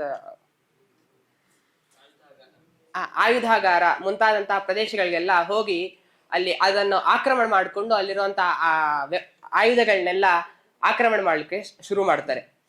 ಇವರು ಎಷ್ಟು ನಿಜಾಯಿತಿಯಾಗಿದ್ರು ಅಂತಂದ್ರೆ, ನಾನು ಇದನ್ನೆಲ್ಲ ಕದೀತಾ ಇದ್ದೀನಿ, ನಾನು ಏನೇನ್ ಕದ್ದಿದ್ದೀನಿ ಅಂತನ್ನೆಲ್ಲ ಬರೆದು ಅದನ್ನೆಲ್ಲ ಒಂದು ಚೀಟಿನಲ್ಲಿ ಬರೆದು ಅದನ್ನಲ್ಲೇ ಇಟ್ಟು ಎಷ್ಟು ದುಡ್ಡು ಅಂತೆಲ್ಲ ಕೂಡ ಬರೆದು, ನಾನು ನಿಮಗೆ ₹1 ಕೂಡ ಕಟ್ಟೋದಿಲ್ಲ, ಯಾಕಂತಂದ್ರೆ ನೀವು ನಮ್ಮಿಂದ ಅಷ್ಟನ್ನು ಕದ್ದಿದ್ದೀರಿ, ನೀವು ನಮ್ಮಿಂದ ಏನ್ ತಗೊಂಡಿದ್ದೀರೋ ನಾವು ಅದನ್ನ ವಾಪಸ್ ಈ ರೀತಿಯಾಗಿ ತಗೊಂತಾ ಇದೀವಿ ಅಂತೆಲ್ಲ ಒಂದು ಚೀಟಿನಲ್ಲಿ ಬರೆದು ಅಲ್ಲಿಟ್ಟು ಹೋಗ್ತಿದ್ರು ರಾಮರಾಜ್ ಅವರು. ಅಷ್ಟು ಶಿಸ್ತಾಗಿದ್ರು. ಮತ್ತು ಈ ರೀತಿಯಾಗಿ ಎಲ್ಲಾ ಹೋರಾಟಗಳನ್ನೆಲ್ಲ ಮಾಡ್ಕೊಂಡು ಬರ್ತಾ ಒಂದ್ಸತಿ ಏನಾಯ್ತು ಅಂತಂದ್ರೆ, ಇವರು ಸನ್ಯಾಸಿ ಅಲ್ವಾ, ಒಂದು ಕಾಳಿಮಾತೆಯ ದೇವಸ್ಥಾನ. ಆ ಕಾಳಿಮಾತೆಯ ದೇವಸ್ಥಾನ ಗೋದಾವರಿ ತೀರದಲ್ಲಿತ್ತು. ಆ ಗೋದಾವರಿ ತೀರದಲ್ಲಿರುವಂತಹ ಕಾಳಿಮಾತೆಯ ದೇವಸ್ಥಾನದಲ್ಲಿ ರಾಮರಾಜು ಅವರು ಏಕಾಂತವಾಗಿ ದೇವಿಯ ಆರಾಧನೆಯಲ್ಲಿ ನಿರತರಾಗಿದ್ರು. ಆಗ ಕೆಲವು ಜನ ಅಂದ್ರೆ ಬ್ರಿಟಿಷ್ ಅಲ್ಲಿ ಹೈಯರ್ ಅಫಿಷಿಯಲ್ಸ್ ಅಂತ ಇರ್ತಾರಲ್ವಾ, ಅವರೆಲ್ಲ ಏನ್ ಮಾಡ್ತಾರೆ ಅಂತಂದ್ರೆ, ರಾಮರಾಜು ಅವರು ಒಬ್ಬನೇ ಇಲ್ಲಿದ್ದಾನೆ, ಒಬ್ಬನ್ ಸಿಗಾಕೊಂಡ ಅಂದ್ರೆ ಸಾಕು, ಇಡೀ ಗ್ಯಾಂಗ್ ಅನ್ನ ಎತ್ತಾಕ್ಬಿಡ್ಬೋದು ಅಂತ ಒಂದು ಪ್ಲಾನ್ ಮಾಡ್ತಾರೆ. ಈ ರೀತಿಯಾಗಿ ಒಂದು ಪ್ಲಾನ್ ಮಾಡ್ತಾರೆ. ಆದ್ರಿಂದ ರಾಮರಾಜು ಅಂದ್ರೆ ಸುಮಾರು ಒಂದು 250 ಜನ ಅಲ್ಲಿಗೆ ಹೋಗ್ತಾರೆ. ಅಲ್ಲಿಗೆ ರಾಮರಾಜು ಅವ್ರು ಒಬ್ಬರೇ ಇರ್ತಾರೆ. ಆ ಕಾರಣದಿಂದ ಅವ್ರನ್ನ ಈಸಿಯಾಗಿ ನಾವು ಹಿಡ್ಕೊಂಡ್ ಬಿಡ್ಬೋದು ಅಂತ ಒಂದು ಪ್ಲಾನ್ ಮಾಡ್ಕೊಂಡು ಅಲ್ಲಿಗೆ ಬರ್ತಾರೆ. ಅಲ್ಲಿಗೆ ಬಂದ ಕೂಡಲೇ ರಾಮರಾಜು ಅವರು ಧ್ಯಾನದಲ್ಲಿರ್ತಾರೆ. ಅವ್ರನ್ನ ಬಂದು ಎಲ್ಲರೂ ಸುತ್ತು ಬಿಡ್ತಾರೆ, ಅಂದ್ರೆ ಅವ್ರನ್ನ ಸುತ್ತುವರೆಸ್ಬಿಡ್ತಾರೆ. ಅದ ನಂತರ ರಾಮರಾಜು ಅವರು ಇವರೆಲ್ಲ 250 ಜನ ಅಷ್ಟೇನ ಇರೋದು ಅಂತ ಹೇಳಿ ಅವ್ರೆಲ್ಲಾರನ್ನ ಅನಾಯಾಸವಾಗಿ ಸೋಲಿಸ್ಬಿಟ್ಟು ಹೊರಗೆ ಬಂದ್ಬಿಡ್ತಾರೆ. ಇದನ್ನು ನೋಡಿದಂತಹ ರಾಮರಾಜು ಅವರ ಪಂಗಡದವರು ಅವ್ರಿಗೆ ರಾಮರಾಜು ಅವ್ರ ಮೇಲೆ ಇನ್ನ ನಂಬಿಕೆ ಜಾಸ್ತಿ ಆಗೋಗುತ್ತೆ. ನಂಬಿಕೆ ಜಾಸ್ತಿ ಆದ ಕಾರಣದಿಂದ ಅವರಿಗೆ 500 ಜನ ಇದ್ದಂತ ಅವರು 2000 ಜನ, 3000 ಜನ, ಈ ರೀತಿಯಾಗಿ ಜನ ಜಾಸ್ತಿ ಹಾಕೊಂಡು ಹೋಗ್ತಾ ಇರ್ತಾರೆ. ಮತ್ತು ಇವ್ರ ಹತ್ರ 1922ರಲ್ಲಿ 256 ಮಸ್ಕೆಟ್ಗಳು, 2500 ಬಾಂಬ್ಗಳು ಮತ್ತು 303 ರಾಯಲ್ ಎನ್ಫೀಲ್ಡ್ಗೆ ಸಂಬಂಧಪಟ್ಟಂತಹ ರೈಫಲ್ಗಳು ಮತ್ತು 4 ಪಿಸ್ಟಲ್ಗಳು ಇತ್ತು. ಈ ರೀತಿಯಾಗಿ ರಾಮರಾಜು ಅವರು ತುಂಬಾ ಆಯುಧಗಳನ್ನೆಲ್ಲ ಕೂಡ ಆಕ್ರಮಣ ಮಾಡಿಕೊಂಡು ಮುಂದೆ ಹೋಗ್ತಿದ್ರು. ಇದನ್ನು ನೋಡಿದಂತಹ ಬ್ರಿಟಿಷ್ ಮುಖ್ಯ ಅಧಿಕಾರಿಗಳು ಏನ್ ಮಾಡ್ತಾರೆ ಅಂತಂದ್ರೆ, ಇನ್ನ ರಾಮರಾಜು ನಾವೇನು ಅಡಕಟ್ಟಲಿಲ್ಲ ಅಂತಂದ್ರೆ ನಮಗಿನ್ನ ತುಂಬಾ ತೊಂದರೆ ಆಗತ್ತೆ ಅಂತ ಹೇಳಿ ಅವರು ರಾಮರಾಜುವನ್ನು ಹಿಡಿದುಕೊಟ್ರೆ ₹10,000 ಬಹುಮಾನವನ್ನ ಕೊಡ್ತೀವಿ, ₹10,000 ರಿವಾರ್ಡ್ ಅಂತ ಹೇಳ್ತಾರೆ. ₹10,000 ಅಂತಂದ್ರೆ ಆಗಿನ ಕಾಲಕ್ಕೆ ₹10,000 ಅಂತಂದ್ರೆ ಈಗಿನ ಕಾಲಕ್ಕೆ ಅಪ್ರಾಕ್ಸಿಮೇಟ್ ಆಗಿ 2 ಮಿಲಿಯನ್, ಅಂದ್ರೆ ಹತ್ರ 20 ಲಕ್ಷ ರೂಪಾಯಿ.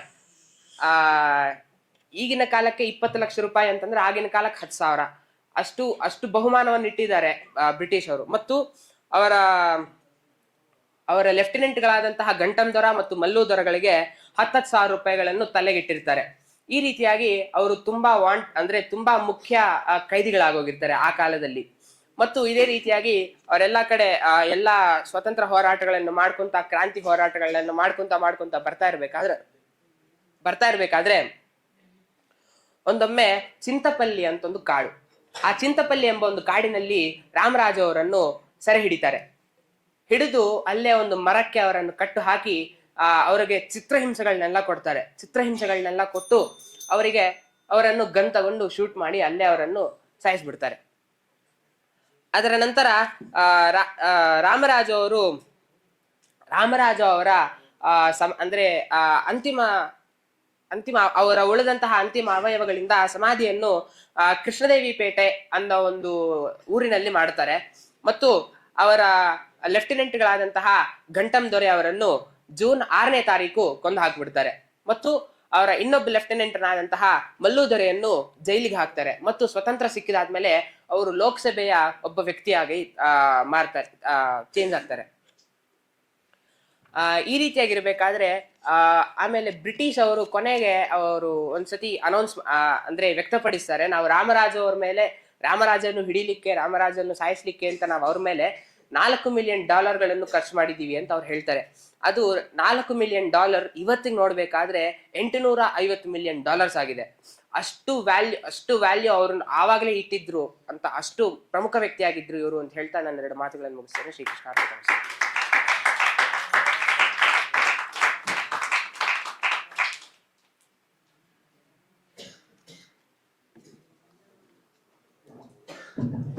ಅವನಿಗೆ ಧನ್ಯವಾದ. ಕೃಷ್ಣ ಪ್ರಕಾಶ್. ಕಾವ್ಯಲೋಕಸ್ಯ ಚಂದ್ರಃ ಉಪಮಾನೇ ಚ ಇಂದ್ರಃ ಯಸ್ಯ ಚ ಸಂಭಾಷಣೆ ಮೇಘದೂತಮಿವ ವರ್ತತೆ ತಾದೃಶ ಮಹಾನ್ ಕವಿರತ್ನ ಕಾಳಿದಾಸಃ ತೇನ ವಿರಚಿತಂ ಸುಸಂವಿತ್ ಸಾಧಕಂ ಮೇಘದೂತಂ ವಿಷಯಂ ನಿರೂಪಯಿತುಂ ಸಂವಿತ್ ಆಹ್ವಯ. ತಸ್ಯ ಸ್ವಾಗತ.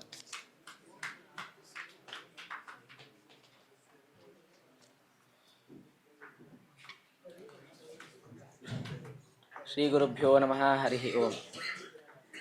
ಶಮಯನ್ ಭವಸಂತಾಪಂ ರಮಯನ್ ಸಾಧುಚಾತಕಾನ್ ಕೃಷ್ಣಮೇಘಃ ಕೃಪಾದೃಷ್ಟಿ ವೃಷ್ಣ್ಯಾ ಪುಷ್ಣಾತು ಮಾಮಪಿ.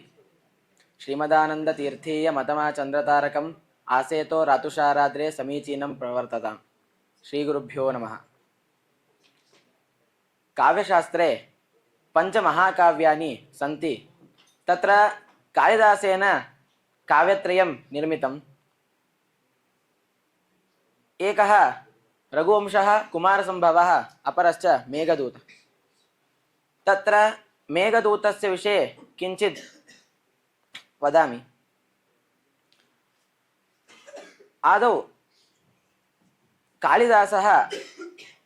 कालिदासस्य जन्मस्थानम् अथवा तस्य कालः निर्णेतुं शक्यते, परन्तु तत्र बहु विवादाः सन्ति. अतः यदि तस्य विषये यदि वदामः तर्हि मेघदूतस्य विषयं वर्णितुं न शक्यते. अतः तत्सर्वं त्यक्त्वा केवलं मेघदूतस्य वर्णनं मया क्रियते. मेघदूते कति श्लोकाः सन्ति इत्यत्र मतत्रयं वर्तते. मल्लिनाथः वदति 20 श्लोकाः वर्तन्ते इति मल्लिनाथः वदति. वल्लभदेवः 10 श्लोकाः वर्तन्ते इति वदति. अपरः दक्षिणावर्तनाथः इति, सः तु 200 श्लोकाः वर्तन्ते इति सः वदति. परन्तु जगति प्रसिद्धः मल्लिनाथस्य एव मतं वर्तते. कुतः इति चेत् तेन व्याख्यानं निर्मितं, तथैव तस्य व्याख्यानस्य उपरि हिन्दीभाषया अन्यया भाषया अपि व्याख्यानं निर्मितम्. अतः मल्लिनाथस्य एव मतं जगति प्रसिद्धं वर्तते. तथैव 1,30 व्याख्यानानि अस्य कृते वर्तन्ते. अत्र मेघदूतम् इत्यस्य अर्थः मेघः दूततया वर्तते. नाम कथमित्युक्ते एकः कुबेरस्य सेवकः यक्षः, सः यक्षः सः कुबेरस्य सेवां न करोति स्म, परन्तु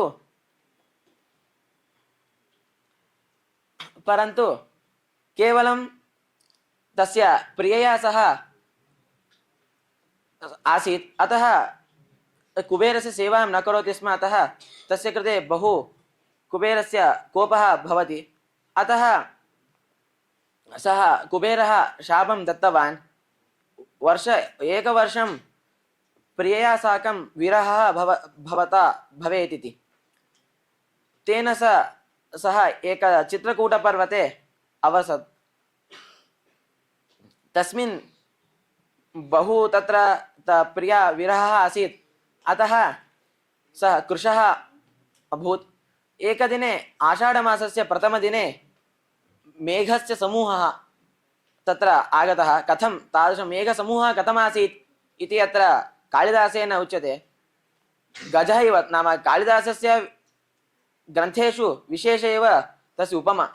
तथैव अत्रापि तादृशं मेघः गजः इव आसीत्, नाम केवलं यत्किञ्चित् मेघस्य दर्शनेन तत्र वृष्टिः भवति इति न ज्ञायते, परन्तु गजः एव आसीत्। अतः मेघः बहु सुन्दरमासीत् इत्यपि तत्र वर्णितं वर्तते। तेन किं भवति इत्युक्ते, तादृश आषाढमासे वर्षाकाले यस्य प्रेम नास्ति, प्रिया नास्ति, तस्यापि मनसि प्रेम्णः अभिवृद्धिः भवति। अस्य तु प्रिया वर्तते, परन्तु सः अन्यस्मिन् देशे वर्तते इति कृत्वा अस्य कृते यावत् दुःखं भवति इति चिन्तितुं बहु न शक्यते। तावत् दुःखं सः तस्मिन् समये अनुभूतवान्।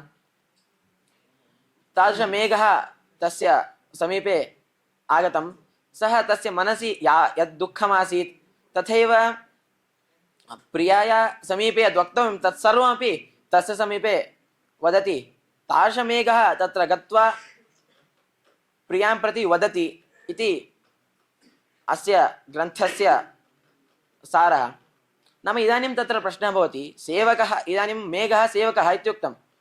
मेघः सेवकः भवेत् चेत् सेवकः चेतनः भवेत्। अचेतनस्य मेघस्य कथं सेवकत्वम् इति चेत् तस्मादुच्यते कामार्ता हि प्रकृतिकल्पनाश्चेतनाश्चेतनेषु इति। नाम ये कामेन दुःखिताः ये वर्तन्ते, ये कामेन दुःखिताः ये वर्तन्ते, तेषाम् अयं चेतनः, अयम् अचेतनः इत्यादि विवेकः न सम्भवति। इदानीमपि यस्य प्रेम भवति सः भित्त्या सह सम्भाषणं करोति, एवमेव इदानीमपि वर्तते। तथैव तस्मिन् समये अपि आसीत्। तदनन्तरं सः सर्वं तस्य दुःखं वदति। तथैव तस्य मनसि यद् आशयमासीत् तदपि तस्य समीपे वदति। उक्त्वा सः वदति, तत्र सद्भावार्थ फलति न चिरवन् उपकारो महत्सु इति। नाम भवता अत्र पर्वतेन प्रिया यत्र वर्तते तत्र गन्तव्यं। तस्मिन् समये मध्ये बहवः जनाः आसन्। तेषाम् उपरि अल्पतया वर्षा कुरु इति। कुतः इति चेत् इदानीं बहु तत्र उष्णः आसीत्। तस्य निरासः भवति चेत् ते सज्जनानां यदि उपकारः भवति तत् भवतां कृते बहु श्रेयसाय भवति। अतः मध्ये किञ्चिदेव वर्षा कुरु, बहु न कुरु। कुतः इत्युक्ते यदि बहुवर्षा भवता क्रियते तर्हि यदि प्रिया समीपे गच्छति तर्हि किं भवति इत्युक्ते कोऽपि भवान् न पश्यति। कुतः इति चेत् रिक्तः सर्वो भवति रघु पूर्णता गौरवाय इति उक्तं। नाम लघुभूतस्य पदार्थस्य कोऽपि तस्य उपरि दर्शनं न करोति, नाम तत् निराकरणं करोति। कुतः इत्युक्ते तत्र किमपि नास्ति। यदि तद् गुरुभूतं वर्तते तर्हि सर्वे पश्यन्ति। अतः सम्पूर्णतया मध्ये एव वर्षा क्रियते तर्हि प्रिया भवान् न पश्यति। अतः सम्पूर्ण घनीभूततया भवान् तत्र गत्वा तस्य सविधे मम आशयं व्यक्तीकुरु इति सः वदति। तथैव मध्ये सः वदति कथं गन्तव्यं, तस्य पन्था कथं भवेत् इति चेत् यदि भवान् गच्छति तर्हि मध्ये बहु द्रष्टव्यमस्ति, तद् भवता न दृश्यते। कथमिति चेत् वक्रःप्रन्था यतिभिः भवतः प्रस्थितोऽस्य तराशा सौदासङ्गप्रणयविमुखा मास्मभूरु उज्जन्याः लीलापाङ्गैर्यनिरनमसे लोचनैर्विस्मितोऽसि। नाम मध्ये रोचनैर् वञ्चितोऽसि, रोचनैर्वञ्चितोऽसि। मध्ये उज्जयिनी इति देशः वर्तते। तत्र पुरस्त्रियः वर्तन्ते, तेषां सौन्दर्यं यदि भवता न दृश्यते तर्हि लोचनैः वञ्चितोऽसि। कुतः इति चेत् ते बहु सुन्दर्यः सन्ति। तथा तेषामपि कटाक्षेन भवता दर्शनं भवेत्। तदा एव भवता जीवनं सार्थकं भवति। अनेन किं ज्ञातं, तस्मिन् नाम तादृश उज्जयिनी प्रदेशे स्त्रीणां बाहुल्यमासीत्। तथैव मध्ये सः वदति पर्वतस्य निरूपणं करोति, नद्याः निरूपणं करोति, एवं सर्वेषामपि निरूपणं करोति। अस्मिन् ग्रन्थे सः केवलं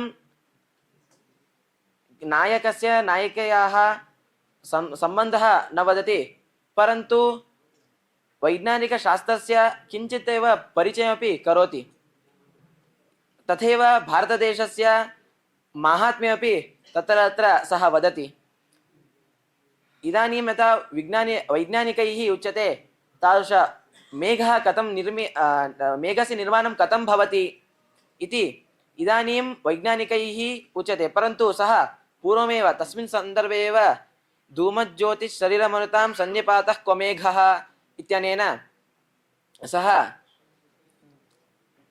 यथा मेघस्य निर्माणं कथं भवति इत्यपि सः पूर्वमेव उक्तवान्। एवं विज्ञानस्यापि विषयः अस्मिन् ग्रन्थे सः उक्तवान्। एवमेव तत्र तादृशमेघः प्रिया यत्र आसीत् तत्र गच्छति इति तत्र उत्तरमेघे वर्णितमस्ति। अनेन तस्य प्रेम्णः वृद्धिः सः कुबेरः पश्यति।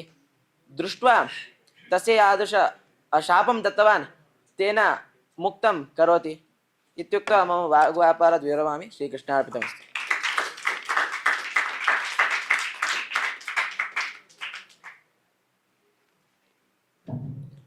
ತಸ್ಮೈ ಧನ್ಯವಾದ.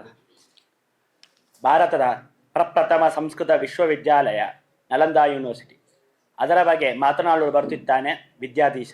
ಅವನಿಗೆ ಸ್ವಾಗತ.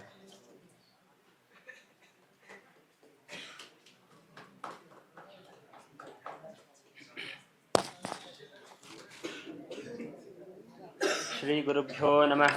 ಹರಿ ಓಂ.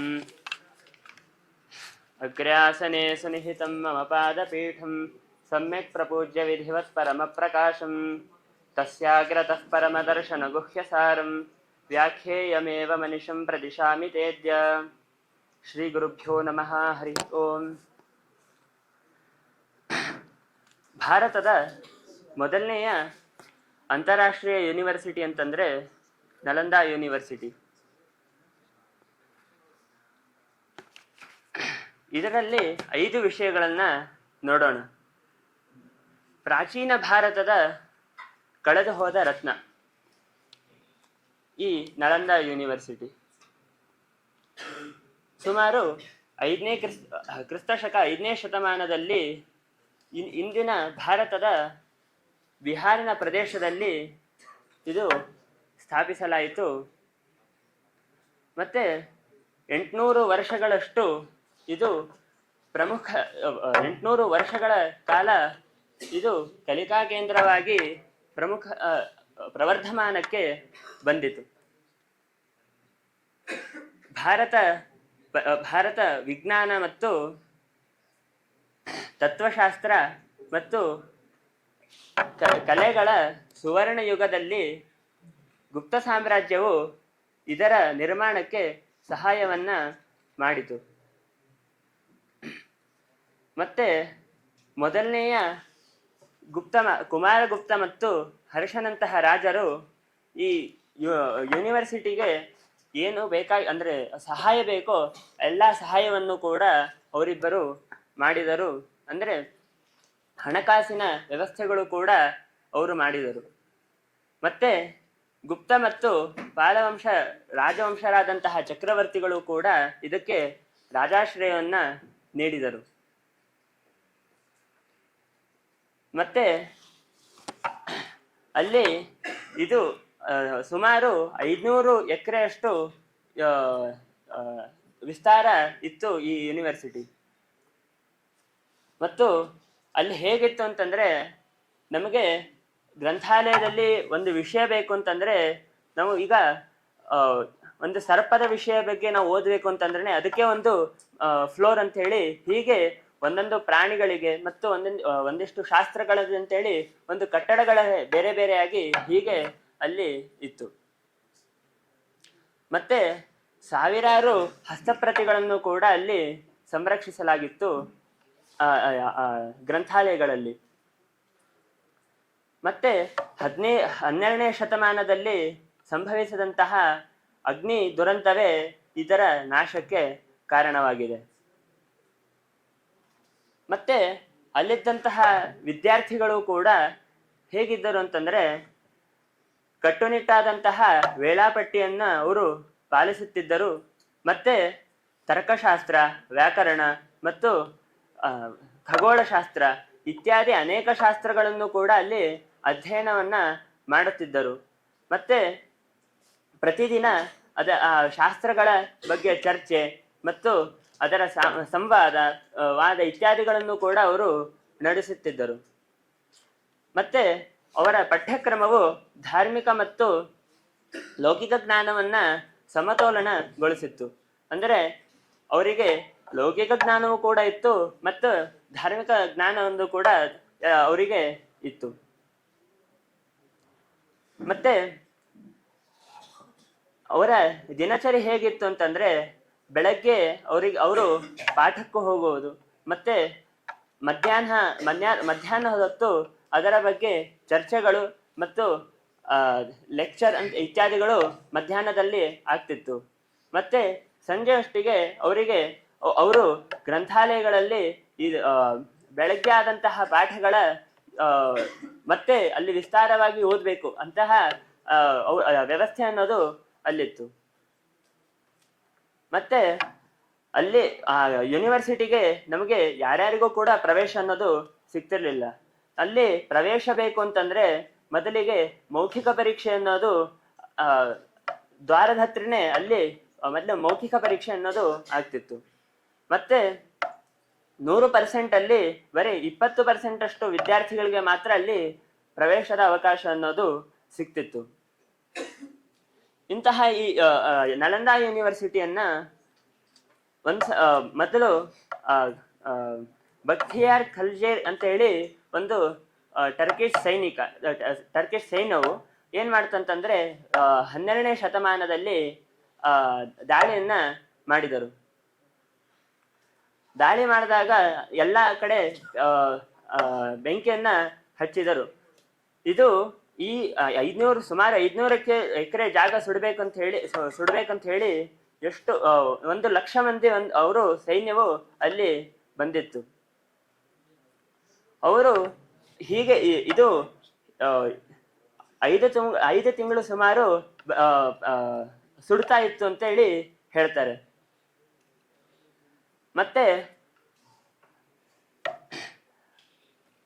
ಮತ್ತೆ ಈ ಗ್ರಂಥಾಲಯಗಳು ಹೇಗಿತ್ತು ಅಂತಂದ್ರೆ, ಒಂದು ಕಟ್ಟಡದಲ್ಲಿ 9 ಮಹಡಿಗಳು 9 ಮಹಡಿಗಳು ಇದ್ದವು. ಆ ಒಂದೊಂದು ಕಟ್ಟಡಗಳಲ್ಲೂ ಕೂಡ ಸಾವಿರಾರು ಹಸ್ತಪ್ರತಿಗಳು ಕೂಡ ಅಲ್ಲಿ ಸಂರಕ್ಷಿಸಲಾಗಿತ್ತು. ಮತ್ತೆ ಹೀಗೆ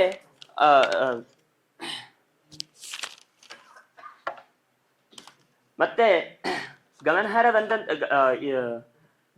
ಬೌದ್ಧ ಧರ್ಮದ ಅತಿ ದೊಡ್ಡ ಸಂಗ್ರಹಾಲಯವು ಕೂಡ ಆ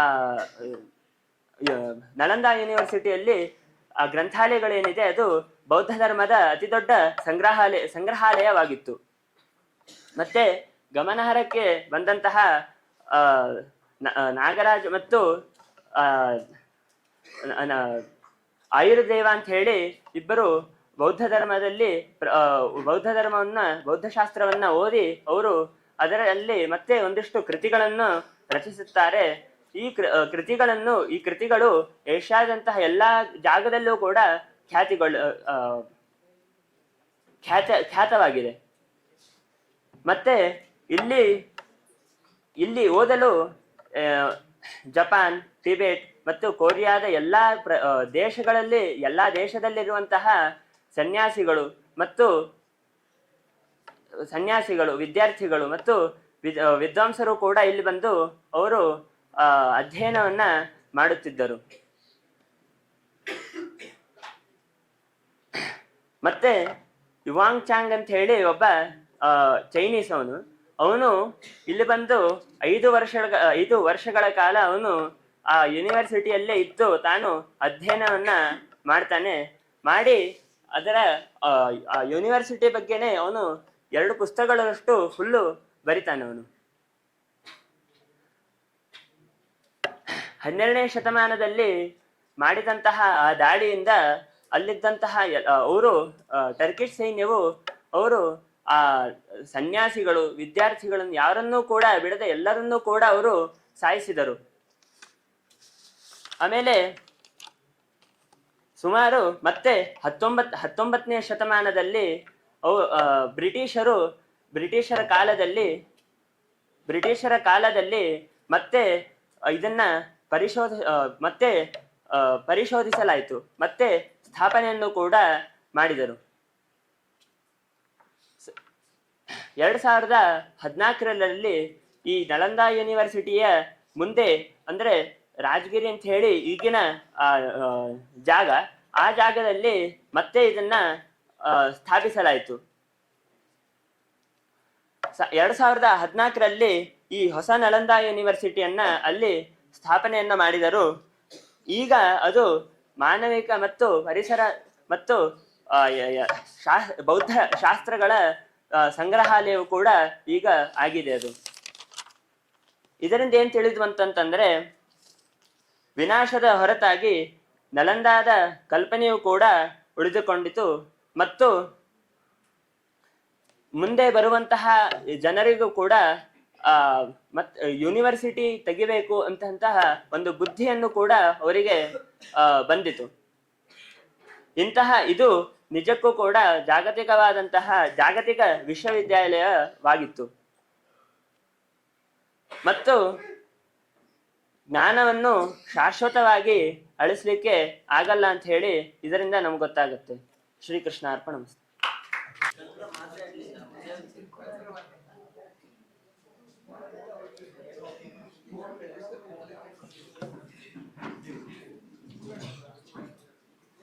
ಇವಾಗ ಸಮಸ್ಯೆ ಪೂರ್ತಿ. ವಧು ಶ್ವಶುರಮಿಚ್ಛತಿ ಪಾದಪೂರಣೆ ಹುತಾಶರ ಚಂದನ ಪಂಕಶೀತಲ ವೆಂಕಟೇಶ ಪ್ರತೋಷ ಶಶಾಂಗಿ ಭಟ್ಟ ಸುಬ್ರಹ್ಮಣ್ಯ ಪುರೋಹಿತ.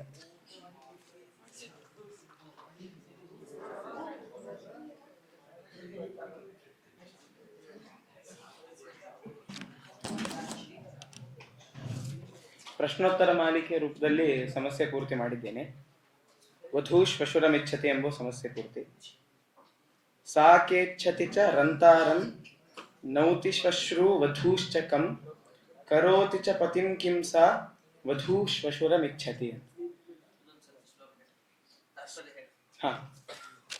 ಸಾಕೇಚ್ಛತಿ ಚ ರಂತಾರಂ. ರಂತಾರಂ ಇಚ್ಛತಿ ಸಾ ವಧೂಃ. ಮೊದಲನೇ ಶಬ್ದ, ಮೊದಲನೇ ಪಾದದ ಉತ್ತರ ಮೊದಲನೇ ಶಬ್ದದಲ್ಲಿದೆ. ಸಾ ಕೇಚ್ಛತಿ ಚ ರಂತಾರಂ. ಕಾ ರಂತಾರಂ ಇಚ್ಛತಿ ಸಾ ವಧೂಃ ಅಂತ. ನೌತಿ ಶ್ವಶ್ರು ವಧೂಶ್ಚಕಂ. ಶ್ವಶ್ರೂಹು ಅಂದ್ರೆ ಅತಿಗೆ, ಮತ್ತೆ ವಧೂಶ್ಚ ಅತ್ತಿಗೆ ಮತ್ತು ಸೊಸೆ. ಕಂ ನೌತಿ ಅಂತಂದ್ರೆ ಶ್ವಶುರಂ, ಮಾವನನ್ನು ನಮಸ್ಕಾರ ಮಾಡ್ತಾರೆ ಅಂತ. ಕರೋತಿ ಚ ಪತಿಂ ಕಿಂಸ. ಮತ್ತೆ ಸಾ ಅನ್ನೋದ್ರಿಂದ ಶ್ವಶ್ರುವನ್ನ ಇಟ್ಕೋಬೇಕು. ಶ್ವಶ್ರು ಸಾ ಶ್ವಶ್ರೂಹು. ಪತಿಂ ಕಿಂ ಕರೋತಿ ಇಚ್ಛತಿ ಅಂತ ಈ ರೀತಿಯಾಗಿ ಸಮಸ್ಯೆ ಪೂರ್ತಿ. ಸಾ ಕೇಚ್ಛತಿ ಚ ರಂತಾರಂ ನೌತಿ ಶ್ವಶ್ರು ವಧೂಶ್ಚಕಂ ಕರೋತಿ ಚ ಪತಿಂ ಕಿಂ ಸಾ ವಧೂ ಶ್ವಶುರಮಿಚ್ಛತಿ.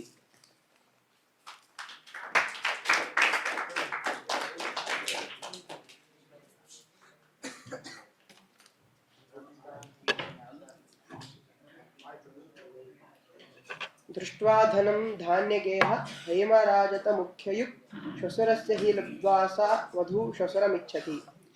ಅಂದ್ರೆ ಈಗ ತಾನೇ ಮದುವೆ ಆಗಿರುತ್ತೆ, ಅವಳು ಹೆಂಡತಿ ಏನ್ ಮಾಡ್ತಾಳೆ, ಅವಾಗ ಅಂದ್ರೆ ಮನೆಗೆ ಹೋಗ್ತಾಳೆ. ಮನೆಗೆ ಹೋದಾಗ ಅಂದ್ರೆ ಆ ಗಂಡನ ಅಪ್ಪ ಅವರಪ್ಪನಲ್ಲಿ ಇರುವಂತಹ ಸಂಪತ್ತನ್ನೆಲ್ಲ ನೋಡಿ ಅವಳು ಹೇಳ್ತಾಳೆ ಅಂದ್ರೆ ಶ್ವಶುರಮಿಚ್ಛತಿ, ವಧೂ ಶ್ವಶುರಮಿಚ್ಛತಿ ಅಂತ. ದೃಷ್ಟ್ವಾ ಧನಂ ಧಾನ್ಯಗೇಹ ಹೈಮರಾಜತ ಮುಖ್ಯಯುಕ್ ಶ್ವಶುರಸ್ಯ ಹಿ ಲಬ್ಧ್ವಾ ಸಾ ವಧೂ ಶ್ವಶುರಮಿಚ್ಛತಿ. ಅವಳು ಮದುವೆ ಆಗಿ ಹೋದಾಗ ಅವರ ಮಾವನ ಸಂಪತ್ತನ್ನೆಲ್ಲ ನೋಡಿ ಅವಳು ಅವ್ರ ಮಾವನ್ನ ಇಷ್ಟಪಡ್ತಾಳೆ.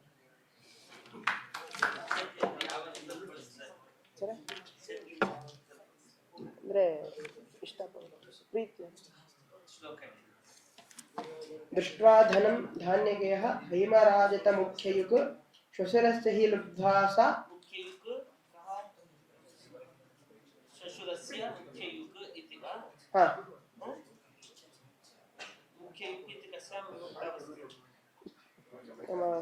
ಶ್ವಶುರಸ್ಯ ಮುಖ್ಯಯುಕ್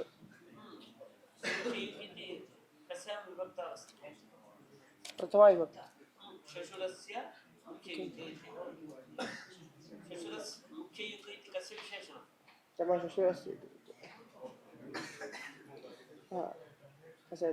ಧನಸ್ಯ नाम धनं तत्र मुख्ययुक् धनं मुख्ययुक् धनं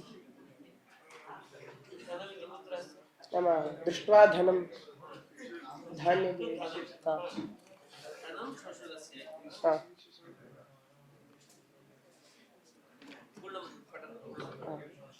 दृष्ट्वा धनं धान्यगेह हैमराजत मुख्ययुक् श्वशुरस्य हि लुब्ध्वा सा वधू श्वशुरमिच्छति. ಮುಖ್ಯವಾದದ್ದು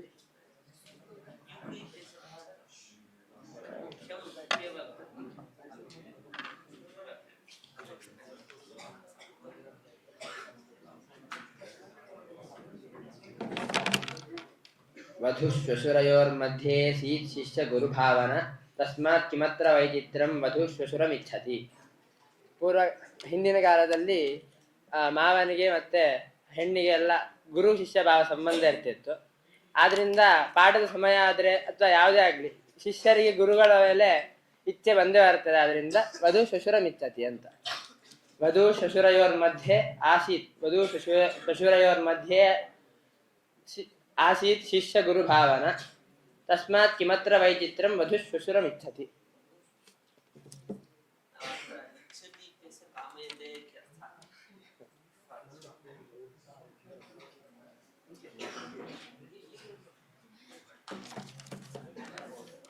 ಕುರೂಪಿ ಪತಿಮಪ್ಯಾಸ್ಮಿನ್ ವಿವಹತ್ಯದಭೂತಲೆ ಪ್ರಸಿದ್ಧತ್ವಾದ್ ಧನಿತ್ವಾಶ್ಚ ವಧು ಶ್ವಶುರಮಿಚ್ಛತಿ.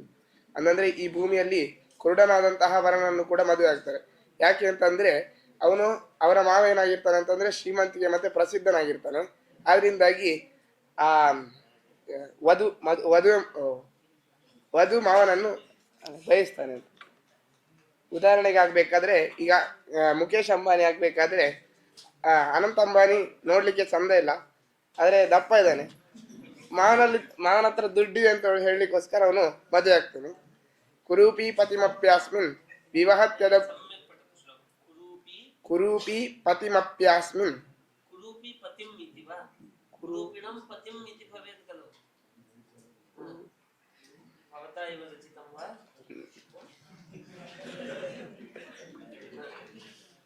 ವಿವಾಹತ್ಯದಭೂತಲೆ ಪ್ರಸಿದ್ಧತ್ವಾತ್ ಧನಿತ್ವಾಶ್ಚ ವಧು ಶ್ವಶುರಮಿಚ್ಛತಿ. ಪ್ರಸಿದ್ಧತ್ವಾತ್ ಧನಿತ್ವಾಶ್ಚ ಧನಿತ್ವಾಶ್ಚ ತ್ವಾಚ್ಚ ವಧು ಶ್ವಶುರಮಿಚ್ಛತಿ.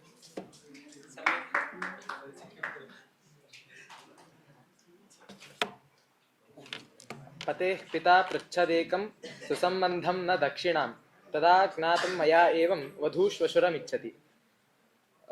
ಮದುವೆ ಹೆಣ್ಣಾಗಬೇಕಾದ್ರೆ ತನ್ನ ಗಂಡನನ್ನೇ ಇಚ್ಛೆ ಪಡ್ತಾಳೆ, ಆದ್ರೆ ಇಲ್ಲಿ ತನ್ನ ಮಾವನನ್ನೇ ಇಚ್ಛೆ ಪಡ್ತಾಳೆ. ಯಾಕಂತ ಹೇಳಿದ್ರೆ ಅವನ ಮಾವ ಹೇಳ್ತಾನಂತೆ, ಮದ್ವೆ ಟೈಮಲ್ಲಿ ಹೇಳ್ತಾನಂತೆ, ನಿಮ್ಮಿಂದ ನಾನೇನು ವರದಕ್ಷಿಣೆಯನ್ನು ಬಯಸಲ್ಲ ಹೊರತು ಒಂದು ಒಳ್ಳೆ ಸಂಬಂಧ, ಒಂದು ಒಳ್ಳೆ ಪ್ರೀತಿ, ನಮ್ಮ ಎರಡು ಸಂಬಂಧಿಕರ ಮಧ್ಯೆ ಒಳ್ಳೆ ಪ್ರೀತಿಯನ್ನ ಬಯಸ್ತಿದ್ದೀನಿ, ಆದ್ರಿಂದ ಯಾವ ದಕ್ಷಿಣೆಯನ್ನ ಬಯಸಲ್ಲ ಅಂತ ಮಾವ ವಧುವಿಗೆ ಹೇಳ್ತಾನೆ. ಆಗ ಹಂಗೆ ಗೊತ್ತಾಯ್ತು ಯಾಕೆ ಹೆಣ್ಣು ಮಾವನನ್ನ ಇಚ್ಛೆ ಪಡ್ತಾಳೆ ಅಂತ. ಆಗ ಗೊತ್ತಾಯ್ತು. ಪತೇಃ ಪಿತಾ ಪೃಚ್ಛದೇಕಂ ಸುಸಂಬಂಧಂ ನ ದಕ್ಷಿಣಾಂ. ಪಿತಾ ಪೃಚ್ಛದೇಕಂ ಪತೇಃ ಪಿತಾ ಪೃಚ್ಛದೇಕಂ ಸುಸಂಬಂಧಂ ನ ದಕ್ಷಿಣಾಂ ತದಾ ಜ್ಞಾತಂ ಮಯಾ ಏವಂ ವಧೂಶ್ವಶುರಮಿಚ್ಛತಿ.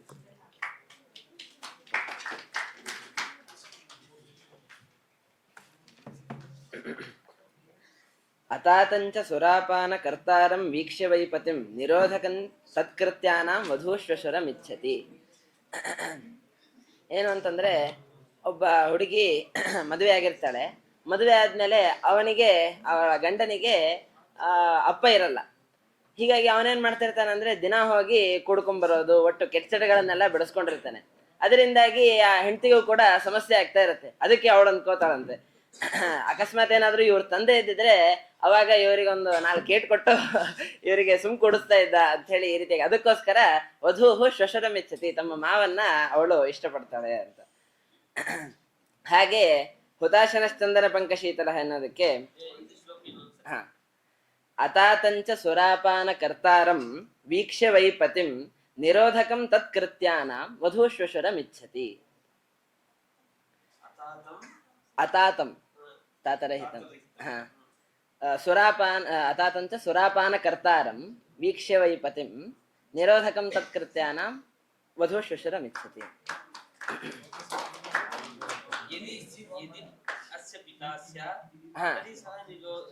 ನಿರುದ್ಧ ಸ್ಯಾತ್.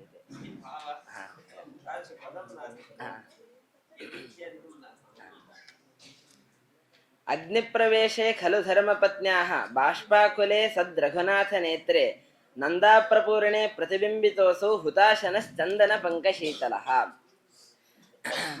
ಯಾವಾಗ ಸೀತೆ ಅಗ್ನಿಪ್ರವೇಶವನ್ನ ಮಾಡ್ತಾ ಇದ್ದಾಳೆ, ಆ ಕಾಲದಲ್ಲಿ ರಾಮ ನೋಡ್ತಾ ಇದ್ದಾನೆ. ನೋಡ್ತಾ ಇರ್ಬೇಕಾದ್ರೆ ರಾಮನಿಗೆ ದುಃಖ ಆಗ್ತಾ ಇದೆ. ಆ ದುಃಖದಿಂದಾಗಿ ಅವನ ಕಣ್ಣಿನಲ್ಲಿ ನೀರು ತುಂಬಿರ್ತಾ ಇದೆ ಅಂತ. ಆ ನೀರು ತುಂಬರ್ಬೇಕಾದ್ರೆ ಆ ಅಗ್ನಿಯ ಪ್ರತಿಬಿಂಬ ಎನ್ನುವುದು ರಾಮನ ಕಣ್ಣಿನಲ್ಲಿ ಬೀಳ್ತಾ ಇದೆ.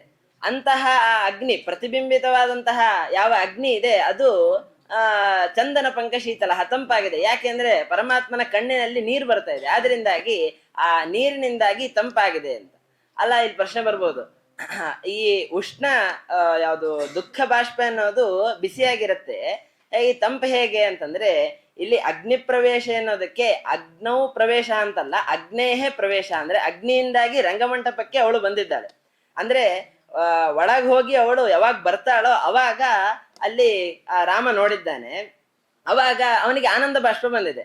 ಅಲ್ಲಿ ನಂದ ಅಪ್ರಪೂರ್ಣೆ ಅಂತ ಈ ರೀತಿಯಾಗಿ ಅರ್ಥ ಭಾಸಮಾನವಾಗುತ್ತೆ. ಆದ್ರೆ ನಂದ ಆಪ್ರಪೂರ್ಣೆ, ಆಸಮಂತಾತ್ ಪ್ರಪೂರ್ಣೆ ಅಂತ ಅರ್ಥ. ಆದ್ರಿಂದಾಗಿ ಆ ನಂದ ಅಂದ್ರೆ ಸಂತೋಷದಿಂದಾಗಿರುವಂತಹ ಏನು ಕಣ್ಣಿದೆ, ಆ ಕಣ್ಣಿನಲ್ಲಿ ಅಗ್ನಿ ಪ್ರತಿಬಿಂಬಿತವಾದಾಗ ಆ ತಂಪಾದಂತಹ ಏನು ನೀರಿದೆ, ಕಣ್ಣೀರು, ಅದರಿಂದಾಗಿ ಆ ಪ್ರತಿಬಿಂಬಿತನಾದಂತಹ ಅಗ್ನಿ ತಂಪಾಗಿದ್ದಾನೆ ಎನ್ನುವಂತಹ ವರ್ಣನೆ.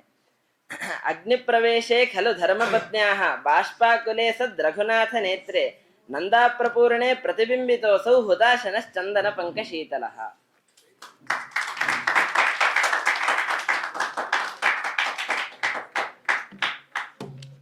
ಹುತಾಶನಶ್ಚಂದನ ಪಂಕಶೀತಲ ಅನ್ನೋದಕ್ಕೆ ಶಾಂತೋ ಗುರು ಶಿಷ್ಯ ಕೃತಾಪಕಾರ್ಯವಿತ್ ಯೋವಿತ್ತವಾನ್ ಮಾರ್ಗ ಮಿಹಾನುರೂಪಂ ಸಂದೃಶ್ಯತಂ ಸರ್ವ ಹಿತಾರ್ಥಕಾರಿಣಂ ಹುತಾಶನಃ ಚಂದನ ಪಂಕಶೀತಲ. ಅಂದ್ರೆ ಒಬ್ಬ ಶಿಷ್ಯ ಅಂತಂದ್ರೆ ಗುರುವಿನ ಹತ್ರ ಅನೇಕ ಶಿಷ್ಯರಿರ್ತಾರೆ. ಅಲ್ಲಿ ಒಬ್ಬ ಶಿಷ್ಯ ಏನ್ ಮಾಡ್ಬಿಡ್ತಾನೆ ಅಂತಂದ್ರೆ ತನ್ನ ಸಹಪಾಠಿಯ ಗಡಿಯಾರವನ್ನು ಕದ್ಬಿಡ್ತಾನೆ. ಇದನ್ನ ನೋಡಿ ಆ ಸಹಪಾಠಿ ಹತ್ರ ಗಡಿಯಾರವೇ ಇಲ್ಲ, ಆದ್ರಿಂದ ಅವನು ತುಂಬಾ ಬೇಜಾರಲ್ಲಿದ್ದಾನೆ. ಇದು ಗುರುಗಳಿಗೆ ಗೊತ್ತಾಗತ್ತೆ. ಆದ್ರಿಂದ ಆ ಗುರುಗಳು ಇಬ್ರಿಗೂ ಕೂಡ ನೋವಾಗಬಾರ್ದು. ಆದ್ರಿಂದ ಅವ್ರು ಏನ್ ಉಪಾಯ ಮಾಡಿದ್ರು ಅಂತಂದ್ರೆ ಎಲ್ಲರಿಗೂ ಕೂಡ ಕಣ್ಮುಚ್ಕೊಂಡು ಕುತ್ಕೊಳ್ಳಿ ಅಂತ ಒಂದ್ಸಲಿ ಹೇಳಿದ್ರಂತೆ. ಯಾರು ಕದ್ದಿದಾರೋ ಅವರ ಬ್ಯಾಗಲ್ಲಿ ಹೋಗಿ ಅವನದು ವಾಚ್ ಅಂತ ತಗೊಂಡು ಯಾರ್ದು ವಾಚ್ ಅವನಿಗೆ ಮತ್ತೆ ವಾಪಸ್ ಅವನ ಬ್ಯಾಗಲ್ಲಿ ಇಟ್ರಂತೆ. ಆಮೇಲೆ ಎಲ್ಲರೂ ಕಣ್ ತೆಗೀರಿ ಅಂತ ಹೇಳಿದಾಗ ಯಾರ ಹತ್ರ ಗಡಿಯಾರ ಇರ್ಲಿಲ್ವೋ, ಅಂದ್ರೆ ವಸ್ತುತಃ ಯಾರ್ದು ಗಡಿಯಾರ ಇತ್ತೋ ಅವ್ರ ಹತ್ರ ಗಡಿಯಾರ ವಾಪಸ್ ಬಂತು. ಅದನ್ನ ನೋಡಿ ಎಲ್ಲರಿಗೂ ಖುಷಿ ಆಯ್ತು. ಯಾರು ಕದ್ದಿದ್ನಲ್ಲ ಅವನಿಗೆ ಏನ್ ಅನಿಸ್ತು ಅಂತಂದ್ರೆ ಆ ಗುರುಗಳನ್ನ ನೋಡಿ ಈ ರೀತಿಯಾಗಿ ಹುತಾಶನಾದ್ರೂ ಕೂಡ ಚಂದನ ಪಂಕಶೀತಲ ಅನ್ನೋ ಭಾವನೆ ಅವನಿಗೆ ಬಂತಂತೆ. ಯಾಕೆ ಅಂತಂದ್ರೆ ವಾಸ್ತವಿಕವಾಗಿ ನಾನು ಮಾಡಿರೋದು ತಪ್ಪು, ಆದ್ರಿಂದ ಬೆಂಕಿ ಅಂತವನು ಕ್ರುದ್ಧನಾಗಿ ಹೊಡಿಬೇಕಾಗಿತ್ತು. ಅಷ್ಟಾದ್ರೂ ಕೂಡ ನನ್ನ ಕೆಟ್ಟ ಕೆಲಸವನ್ನು ಭಸ್ಮ ಮಾಡಿದಂತಹ ಈ ಹುತಾಶನ ರೂಪಿಯಾದಂತಹ ಗುರು ಚಂದನ ಪಂಕಶೀತಲ ಅಂದ್ರೆ ಹೊಡಿದೆ ನನ್ನ ಪಾಪವನ್ನೆಲ್ಲವನ್ನೂ ಕೂಡ ನಾನು ಮಾಡಿರುವಂತಹ ತಪ್ಪು ಕೆಲಸವನ್ನ ಗೊತ್ತಾಗದೇನೆ ಅದನ್ನ ಕಳೆದುಬಿಟ್ಟ. ಆದ್ರಿಂದ ಅವನು ಚಂದನ ಪಂಕಶೀತಲ ಅಂತ ಈ ರೀತಿಯಾಗಿ ಅವನು ಭಾವಿಸ್ಕೊಳ್ತಾನೆ. ಈ ರೀತಿಯಾಗಿ ವರ್ಣನೆ ಮಾಡಿದ್ದಾನೆ. ಶಾಂತೋ ಗುರು ಶಿಷ್ಯ ಕೃತಾಪಕಾರ್ಯವಿತ್ ಯೋ ವಿತ್ತವಾನ್ ಮಾರ್ಗ ಮಿಹಾನುರೂಪಕಂ ಸಂದೃಶ್ಯತಂ ಸರ್ವಹಿತಾರ್ಥಕಾರಿಣಂ ಹುತಾಶನಶ್ಚಂದನ ಪಂಕಶೀತಲ. ಆಮೇಲೆ ವಧೂ ಶ್ವಶುರಮಿಚ್ಛತಿ ಅನ್ನೋದಕ್ಕೆ ಸರ್ವಾಸು ಲಭ್ಯಾಸು ಮಾಯಾ ಸಾಸನ್ನ ಕಲಹಾಪಹಂ ವಿಡಂಬನಾರ್ಥಂ ಲೋಕಾನಾಂ ವಧೂ ಶ್ವಶುರಮಿಚ್ಛತಿ ಅಂತ. ಅಂದ್ರೆ ಅಸಾಧಾರಣ್ಯೇನ ವ್ಯಪದೇಶ ಭವಂತಿ ಅನ್ನೋ ನಿಯಮ ಇಟ್ಕೊಂಡಾಗ ವಧೂ ಶಬ್ದಕ್ಕೆ ಲಕ್ಷ್ಮೀದೇವಿಯನ್ನ ಇಟ್ಕೊಳ್ಬಹುದು. ಲಕ್ಷ್ಮೀದೇವಿ ಶ್ವಶುರನನ್ನ ಬಯಸ್ತಾಳಂತೆ. ಯಾಕೆ ಬಯಸ್ತಾಳೆ ಅಂತಂದ್ರೆ ವಾಸ್ತವಿಕವಾಗಿ ಎಲ್ಲಾ ಗಂಡ ಹೆಂಡಂದಿರ ಮಧ್ಯೆ ಬರುವಂತಹ ಜಗಳವನ್ನ ಶ್ವಶುರನೇ ಬಿಡಿಸೋದು, ಅಂದ್ರೆ ಮಾವನೇ ಬಿಡಿಸೋದು. ಆದ್ರೆ ಇವ್ರು ಸಾಮಾನ್ಯವಾಗಿ ಜಗಳಾಡ್ತಾ ಇರ್ಬೇಕಾದ್ರೆ ಲಕ್ಷ್ಮೀದೇವಿ ಪಾಪ ಕೊಲ್ಹಾಪುರಕ್ಕೆ ಹೋಗ್ಬೇಕು, ಇವನ್ ತಿರುಮಲಕ್ಕೆಲ್ಲ ಹೋಗ್ಬೇಕು, ಇಷ್ಟೆಲ್ಲ ರಾಮಾಯಣ ಆಗ್ಬೇಕಾಗಿತ್ತು. ಅದ್ರ ಬದಲು ನನಗೆ ಶ್ವಶುರನ್ ಇದ್ಬಿಟ್ಟಿದ್ರೆ ನನಗೆ ಇವೆಲ್ಲ ಸಮಸ್ಯೆನೇ ಇರ್ತಿರ್ಲಿಲ್ಲ ಅಂತ ಹೇಳಿ ಈ ರೀತಿಯಾಗಿ ವಧೂ ಲಕ್ಷ್ಮೀದೇವಿ ಶ್ವಶುರನನ್ನ ಇಚ್ಛೆ ಪಡ್ತಾಳೆ ಅಂತ ಈ ರೀತಿಯಾಗಿ ವರ್ಣನೆ. ಆದ್ರೆ ಇಲ್ಲಿ ಶ್ಲೋಕದಲ್ಲಿ ಸ್ವಲ್ಪ ಅಂದ್ರೆ ಶ್ಲೇಷಾಲಂಕಾರದಿಂದ ಮತ್ತೆ ಸ್ವಲ್ಪ ಪದಲಾಲಿತ್ಯಗಳಿಂದ ವರ್ಣನೆ ಆಗಿದೆ. ಸರ್ವಾಸು ಲಭ್ಯಾಸು ಮಾಯಾಸಾಸನ್ನ ಕಲಹಾಪಹಂ ಅಂತ ಈ ರೀತಿಯಾಗಿ ಈ ಎರಡು ಪಾದದಿಂದ ಈ ಎರಡು ಪಾದದಲ್ಲಿ ಶ್ಲೇಷಾಲಂಕಾರದಿಂದ ನಾನು ವರ್ಣನೆ ಮಾಡಿದ್ದೇನೆ. ಹೇಗೆ ಅಂತಂದ್ರೆ ಲಕ್ಷ್ಮೀದೇವಿಯು ಕೂಡ ಪ್ರತಿಪಾದಿತಳಾಗ್ತಾಳೆ. ಆಮೇಲೆ ಶ್ವಶುರನೂ ಕೂಡ ಈ ಶ್ಲೋಕದಿಂದ ಗೊತ್ತಾಗ್ತಾನೆ. ಹೇಗೆ ಅಂತಂದ್ರೆ ಫಸ್ಟ್ ಲಕ್ಷ್ಮೀದೇವಿಯ ಅರ್ಥ ಹೇಗೆ ಸಿಗತ್ತೆ ಅಂತ ನೋಡೋಣ. ಸರ್ವಾಸು ಲಭ್ಯಾಸು ಮಾಯಾಸಾಸನ್ನ ಕಲಹಾಪಹಂ ಅನ್ನೋದ್ರಲ್ಲಿ ಸರ್ವಾಸು ಲಭ್ಯ ಅನ್ನೋ ಶಬ್ದಕ್ಕೆ ಲಕ್ಷ್ಮೀದೇವಿ ಅಂತ ಅಂದ್ರೆ ಸರ್ವಾಸು ಲಭ್ಯ ಆದವಳು ಲಕ್ಷ್ಮೀದೇವಿ. ಹೇಗೆ ಎಲ್ಲವೂ ಕೂಡ ಅಸುಲಭ ಅಂತಂದ್ರೆ ಯಾವುದೂ ಕೂಡ ಸುಲಭವೇ ಅಲ್ಲ ಲಕ್ಷ್ಮೀದೇವಿಗೆ. ಯಾಕೆ ಎಲ್ಲವೂ ಕೂಡ ಅವಳ ಹತ್ರ ಇದೆ. ಆದ್ರಿಂದ ಸುಲಭವಾದ ಪದಾರ್ಥ ಯಾವಾಗ ಆಗ್ಲಿಕ್ಕೆ ಸಾಧ್ಯ? ಯಾವ ಪದಾರ್ಥ ನಮ್ಮ ಹತ್ರ ಇರಲ್ವೋ ಆ ಪದಾರ್ಥ ಸುಲಭವಾಗಿ ತಗೊಳ್ಬಹುದು ಅಂತ ಆಗ್ಲಿಕ್ಕೆ ಆಗ್ಬೋದು. ಆದ್ರೆ ಲಕ್ಷ್ಮೀದೇವಿ ಹತ್ರ ಎಲ್ಲವೂ ಕೂಡ ಇದೆ. ಆದ್ರಿಂದ ಇವಳು ಸರ್ವಾಸುಲಭ್ಯ, ಯಾವುದು ಎಲ್ಲವೂ ಕೂಡ ಅಸುಲಭ ಇವಳಿಗೆ. ಅಂತಹ ಸರ್ವಾಸುಲಭ್ಯವಾದಂತಹ ಹಸು ಅಂತಂದ್ರೆ ಜೀವಳಾದಂತಹ ಲಕ್ಷ್ಮೀದೇವಿ. ಆಮೇಲೆ ಎಂತಹ ಹಸು ಅಂತಂದ್ರೆ ಜ್ಞಾನರೂಪಿಣಿಯಾದಂತಹ ಲಕ್ಷ್ಮೀದೇವಿ. ಅವಳು ಆಸನ್ನ ಕಲಹಾಪಹಂ ಅಂತಂದ್ರೆ ಬಂದಿರುವಂತಹ ಆಸನ್ನ ಅಂತಂದ್ರೆ ಬಂದಿರುವಂತಹ, ಕಲಹ ಅಂತಂದ್ರೆ ಆ ಜಗಳ, ಆ ಕಲಹಾಪಹಂ ಆ ಕಲಹವನ್ನ ನಾಶ ಮಾಡುವಂತಹ ಶ್ವಶುರ ಅಂತ. ಇದೇ ಶಬ್ದದಿಂದ ಶ್ವಶುರನ ಅರ್ಥವೂ ಕೂಡ ಸಿಗತ್ತೆ. ಹೇಗೆ ಸರ್ವಾಸು ಲಭ್ಯ ಅಂತಂದ್ರೆ ಸರ್ವಾಸು ಅಂತಂದ್ರೆ ಎಲ್ಲಾ ಜೀವರು, ಹಸು ಶಬ್ದಕ್ಕೆ ಜೀವ ಅಂತ ಅರ್ಥ ಇದೆ. ಆದ್ರಿಂದ ಎಲ್ಲಾ ಜೀವರಿಗೂ ಕೂಡ ಲಭ್ಯವಾದಂತಹ ಹಸು ಅಂತಂದ್ರೆ ಜೀವ ಅಂತಂದ್ರೆ ಶ್ವಶುರ. ಯಾಕೆ ಎಲ್ಲಾ ಜೀವರಿಗೂ ಕೂಡ ಸಾಮಾನ್ಯವಾಗಿ ಮಾವ ಅನ್ನೋದು ಇದ್ದೇ ಇರ್ತಾನೆ. ಆದ್ರಿಂದ ಮಾವ ಏನಾಗ್ತಾನೆ? ಸರ್ವಾಸು ಲಭ್ಯ ಹಸು ಆಗ್ತಾನೆ.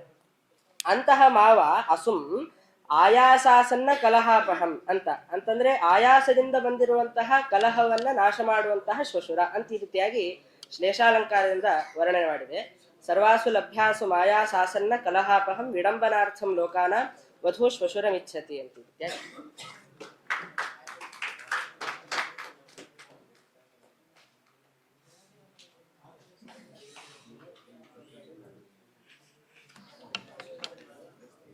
ಇಲ್ಲಿ ಶ್ವಶುರ ಅಂತ ಹೇಳಿದ್ರೆ ಪೌತ್ರ ಅಂತ ಅರ್ಥ. ಆ ಕನ್ನಡ ಕೋಶದಲ್ಲಿ ಇದೆ, ಪೌತ್ರ ಅಂತ ಅರ್ಥ ಇದೆ. ಆ ಅರ್ಥದಲ್ಲಿ ಶ್ಲೋಕ.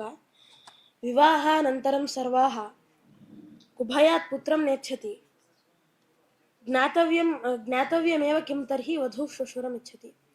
ಅಂದರೆ ಈ ಕಾಲದಲ್ಲಿ ಮದುವೆ ಆದಮೇಲೆ ಎಲ್ಲ ಸರ್ವಾಹ ಎಲ್ಲ ಹೆಣ್ಮಕ್ಳು ಏನಂತ ಹೇಳಿದ್ರೆ ಕುಭಯಾತ್ ಅಂದರೆ ಎಲ್ಲಿ ಮಕ್ಕಳು ಸರಿಯಾಗಿ ಹುಟ್ಟೋದಿಲ್ವೋ, ಅಂದರೆ ಅಂಗವಿಕಲರಾಗ್ಬಿಡ್ತಾರೋ, ಇಲ್ಲಾಂದರೆ ನನ್ನ ರೂಪ ಎಲ್ಲ ನಾಶ ಆಗೋಗುತ್ತೋ ಅನ್ನೋ ಭಯದಿಂದ ಅವ್ರ ಮಕ್ಕಳನ್ನೇ ಇಚ್ಛೆ ಪಡೋದಿಲ್ಲ.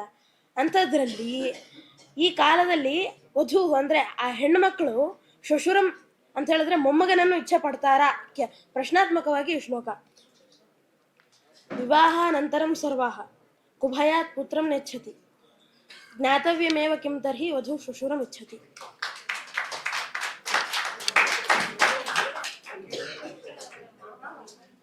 ವಿಯೋಗವನ್ನಿಸ್ತು ದದಾಹ ಗೋಪೀಃ ವೈಶ್ವಾನರೋನ್ನಂ ವಿಷಯಾಂಚ ವನ್ಹಿಃ ತಪಃಪದೋ ದಂಡಿಪತಿರ್ಯಥಾ ಹಿ ಹುತಾಶನಶ್ಚಂದನ ಪಂಕಶೀತಲಃ. ಬೇರೆ ಬೇರೆ ವಿಧವಾದ ಅಗ್ನಿಗಳನ್ನು ನೋಡ್ತೀವಿ. ಅದರಲ್ಲಿ ಪ್ರತಿಯೊಂದು ಅಗ್ನಿಯೂ ಸುಡುವಂಥದ್ದು. ಉದಾಹರಣೆಗೆ ಹೇಳೋದಂದ್ರೆ ವಿಯೋಗವನ್ಹಿ, ಅದೆಲ್ಲ ಗೋಪಿಯರನ್ನೆಲ್ಲ ಸುಡ್ತಾ ಇತ್ತು. ಕೃಷ್ಣ ಯಾವಾಗ ಮಾಯ ಆದ್ನೋ ಆಗ ಗೋಪಿಯರನ್ನ ವಿಯೋಗವನ್ಹಿ ಸುಡ್ತು. ಅಷ್ಟೇ ಅಲ್ಲದೇನೆ ಇನ್ನು ವೈಶ್ವಾನರ ಅಗ್ನಿ, ಅನ್ನವನ್ನು ಸುಡೋದನ್ನು ದಿನ ನೋಡ್ತಾ ಇರ್ತೀವಿ. ಅಷ್ಟೇ ಅಲ್ಲ, ಈ ಸಾಮಾನ್ಯವಾಗಿ ನಾವು ನೋಡುವಂತಹ ಬೆಂಕಿ ಅದು ವಿಷಯಗಳ ಪದಾರ್ಥಗಳನ್ನು ಸುಡುತ್ತೆ. ಆದರೆ ಸುಡದೇ ಇರೋ ಒಂದೇ ಒಂದು ಅಗ್ನಿ ಅಂತಂದ್ರೆ ತಪಸ್ಸು ಅನ್ನುವಂಥ ಅಗ್ನಿ. ಉದಾಹರಣೆಗೆ ನಾವು ಹಿಂದೆ ನೋಡಿದೀವಿ ದಂಡಿಪತಿ ಸನ್ಯಾಸಿಗಳ ಶ್ರೇಷ್ಠರಾದ ರಾಘವೇಂದ್ರ ಸ್ವಾಮಿಗಳು ತಾವು ಗಂಧವನ್ನು ತೆಗೆಯುವಾಗ ಅದು ಮೊದಲಿಗೆ ಬೆಂಕಿ ಅಂತ ಕಂಡ್ರು, ಅದು ತದನಂತರ ವರ್ಣ ಸೂಕ್ತದ ಮೂಲಕ ಅದನ್ನ ತಣ್ಣಗೆ ಮಾಡಿದ್ರು. ಇದರಿಂದ ಹುತಾಶನ ಚಂದನ ಪಂಕ ಶೀತಲ. ವಿಯೋಗವನ್ನಿಸ್ತು ದದಾಹ ಗೋಪೀಃ ವೈಶ್ವಾನರೋನ್ನಂ ವಿಷಯಾಂಚ ವನ್ಹಿಃ ತಪಃಪದೋ ದಂಡಿಪತಿರ್ಯಥಾಹಿ ಹುತಾಶನಶ್ಚಂದನ ಪಂಕ ಶೀತಲ. ಯದಾ ಭೈಷ್ಮೀ ಪತಿಂ ಕೃಷ್ಣಂ ಅಪಶ್ಯದವಿಷದ್ರತಿ ಕಾಮಪತ್ನಿ ಮನಸ್ತಸ್ಯ ವಧೂಶ್ವಶುರಂ ಇಚ್ಛತಿ. ಯಾವಾಗ ಕೃಷ್ಣ ರುಕ್ಮಿಣಿಯರ ಪ್ರಥಮ ಮಿಲನ ಆಯಿತು, ರುಕ್ಮಿಣಿ ಕೃಷ್ಣನ ನೋಡಿದ್ಲು, ಆಗ ಈ ರುಕ್ಮಿಣಿಯ ಮಗನಾದಂತಹ ಮನ್ಮಥನ ಪತ್ನಿ ರತಿದೇವಿ ಅವರಿಬ್ಬರ ಮನಸ್ಸನ್ನು ಮುಟ್ಟಿದ್ಲು ಅಂತ. ಯದಾ ಭೈಷ್ಮೀ ಪತಿಂ ಕೃಷ್ಣಂ ಅಪಶ್ಯತ್ ಅವಿಷದ್ರತಿ ಕಾಮಪತ್ನಿ ಮನಸ್ತಸ್ಯ ವಧೂಶ್ವಶುರಂ ಇಚ್ಛತಿ.